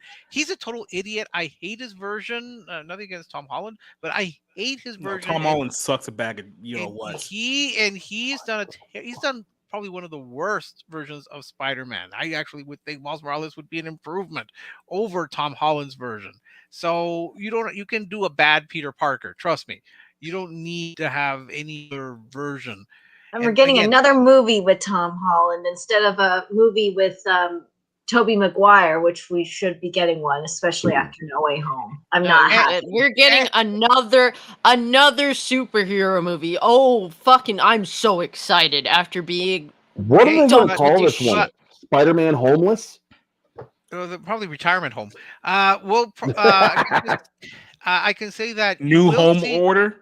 Hey? Oh my God! Home away Mobile home. Tiny home. You 15-minute home. Oh yes, and Zendaya is coming back too. Well, I mean, she needs something to do. Spider-Man homemaking. She needs to do something after she's left Arrakis. Yeah, but hey, look, in this new Spider-Man movie, the Across the Universe or whatever, you have little bits of Dark Garfield, and you also have Tobey Maguire. You have Uncle Ben. It's not a spoiler that you have Cliff Robertson and Tobey Maguire and Andrew Garfield all popping up, albeit in archival footage. So of course you're getting the whole. Maybe we'll have a live action Miles Morales crash with Tom Holland's Spider-Man, and they'll bring back Garfield and Tobey Maguire as well. And I will say this though, it is kind of funny that Tom Holland is dating Zendaya because Zendaya is on that horrible HBO show with Sydney Sweeney, and apparently they're doing a Spider-Woman movie with Sydney Sweeney. So even in the Spider-Man universe, people are going to have to pretend that somehow Zendaya is hotter than Sydney Sweeney, which we all know is a complete lie. So I have nothing I have against no idea who these Zendaya. people even are. So I don't know who that other person is, but I wish Zendaya all the best in her career. That's all I'm going to say. Tom Holland, you're better than this. Really, you are better than. no, you're than not. all this. Stop giving him false hope. He's a scrub. And you don't want no scrub. Yeah, he's Exactly. what we like to call. He's like what we like to call a rice-a-roni jabroni. That's who Tom What Holland does is. that mean? What does that mean in my naivete? What does that mean? I'm sorry, Ronnie. San Francisco treat, dude. You all are gonna have to translate that after the show. Gay capital of the United States. You all are gonna have to translate that because I'm innocent. He's Never basically. heard of rice-a-roni before? Oh. I've heard of He's rice-a-roni, the San Fucking Francisco Tom treat. Holland is a fucking gay, or he's gay but not gay. Yeah, this is Sydney Sweeney, by the way, just in case you didn't know exactly. No, who I didn't she know was. who that is. Oh, damn. Oh, I God. wouldn't hit Zendaya, you are a washboard compared Wait, to her. wait. Scroll up. I need to, Yeah, okay, this she got far a up big would be fucking better. forehead, bro. Yeah, of course, you were she's- looking at the forehead, you fucking weirdo. That's not tappable. I'd break her in half. Yeah, whatever. But we'll get to that. So yeah, jeez. Yeah, that's it for the show tonight. We're gonna go ahead and sign off on this 1-year edition of the show. I'd like to thank all of my somewhat regulars for being here. I mean, Cassie, you're now the new crown for the person who's been here the longest. Now that Rob lost this week, so he has a couple of weeks of catching up to do now. So suck it, Rob. But let's go ahead and give everyone a chance to promote what they got going on. I'm gonna start off with our good buddy Cider, who decided to join us here for a special edition. So what you got going on, Cider? Bounding time. Beyond and on the daytime on the Bounding into Comics channel, and then the Dank Stream with John Delarose on his channel. All right, then.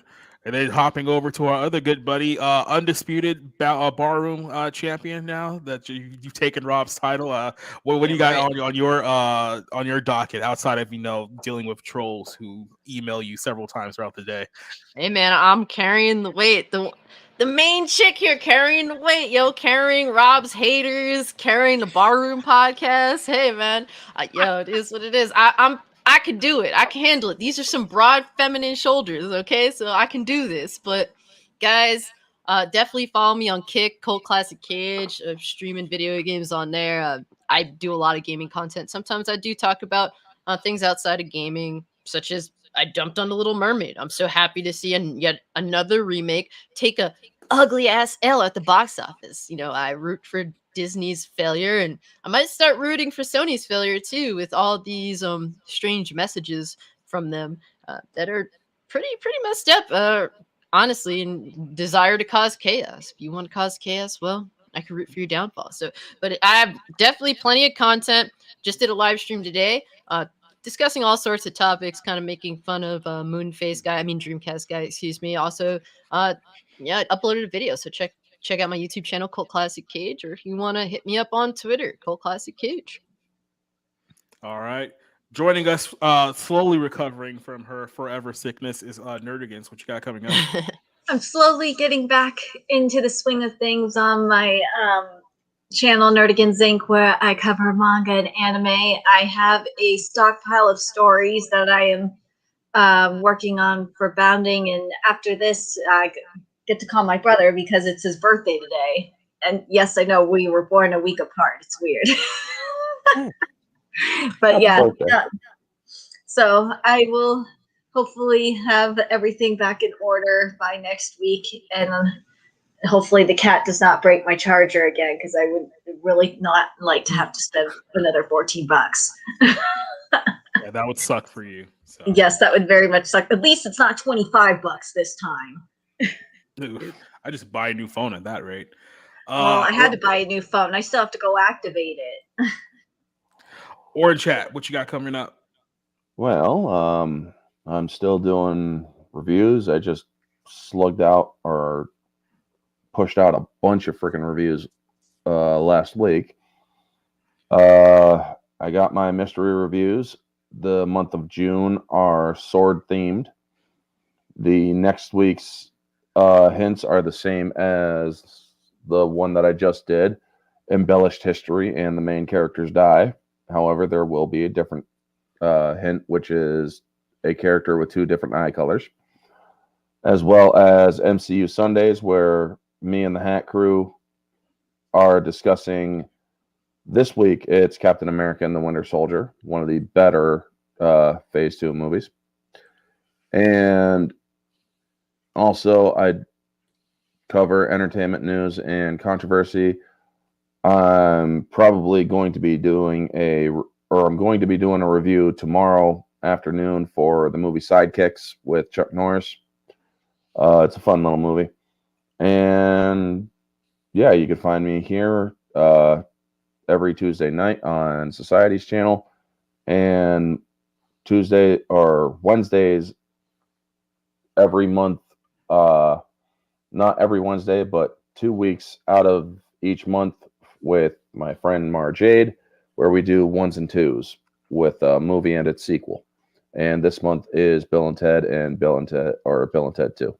Oh God, why? Because there's summer. I guess. Rick. Yes. Well, all I've got coming up is first my GoFundMe, and I'm always appreciative of the people who've donated. I'm sorry that Rob and C.S. Johnson couldn't be here, especially because it seems that every time they talk about Ezra Miller, she's not here, and she would be perfect for it. Well, we'll notice the show also went on a lot faster without her being here too. So Oh my God.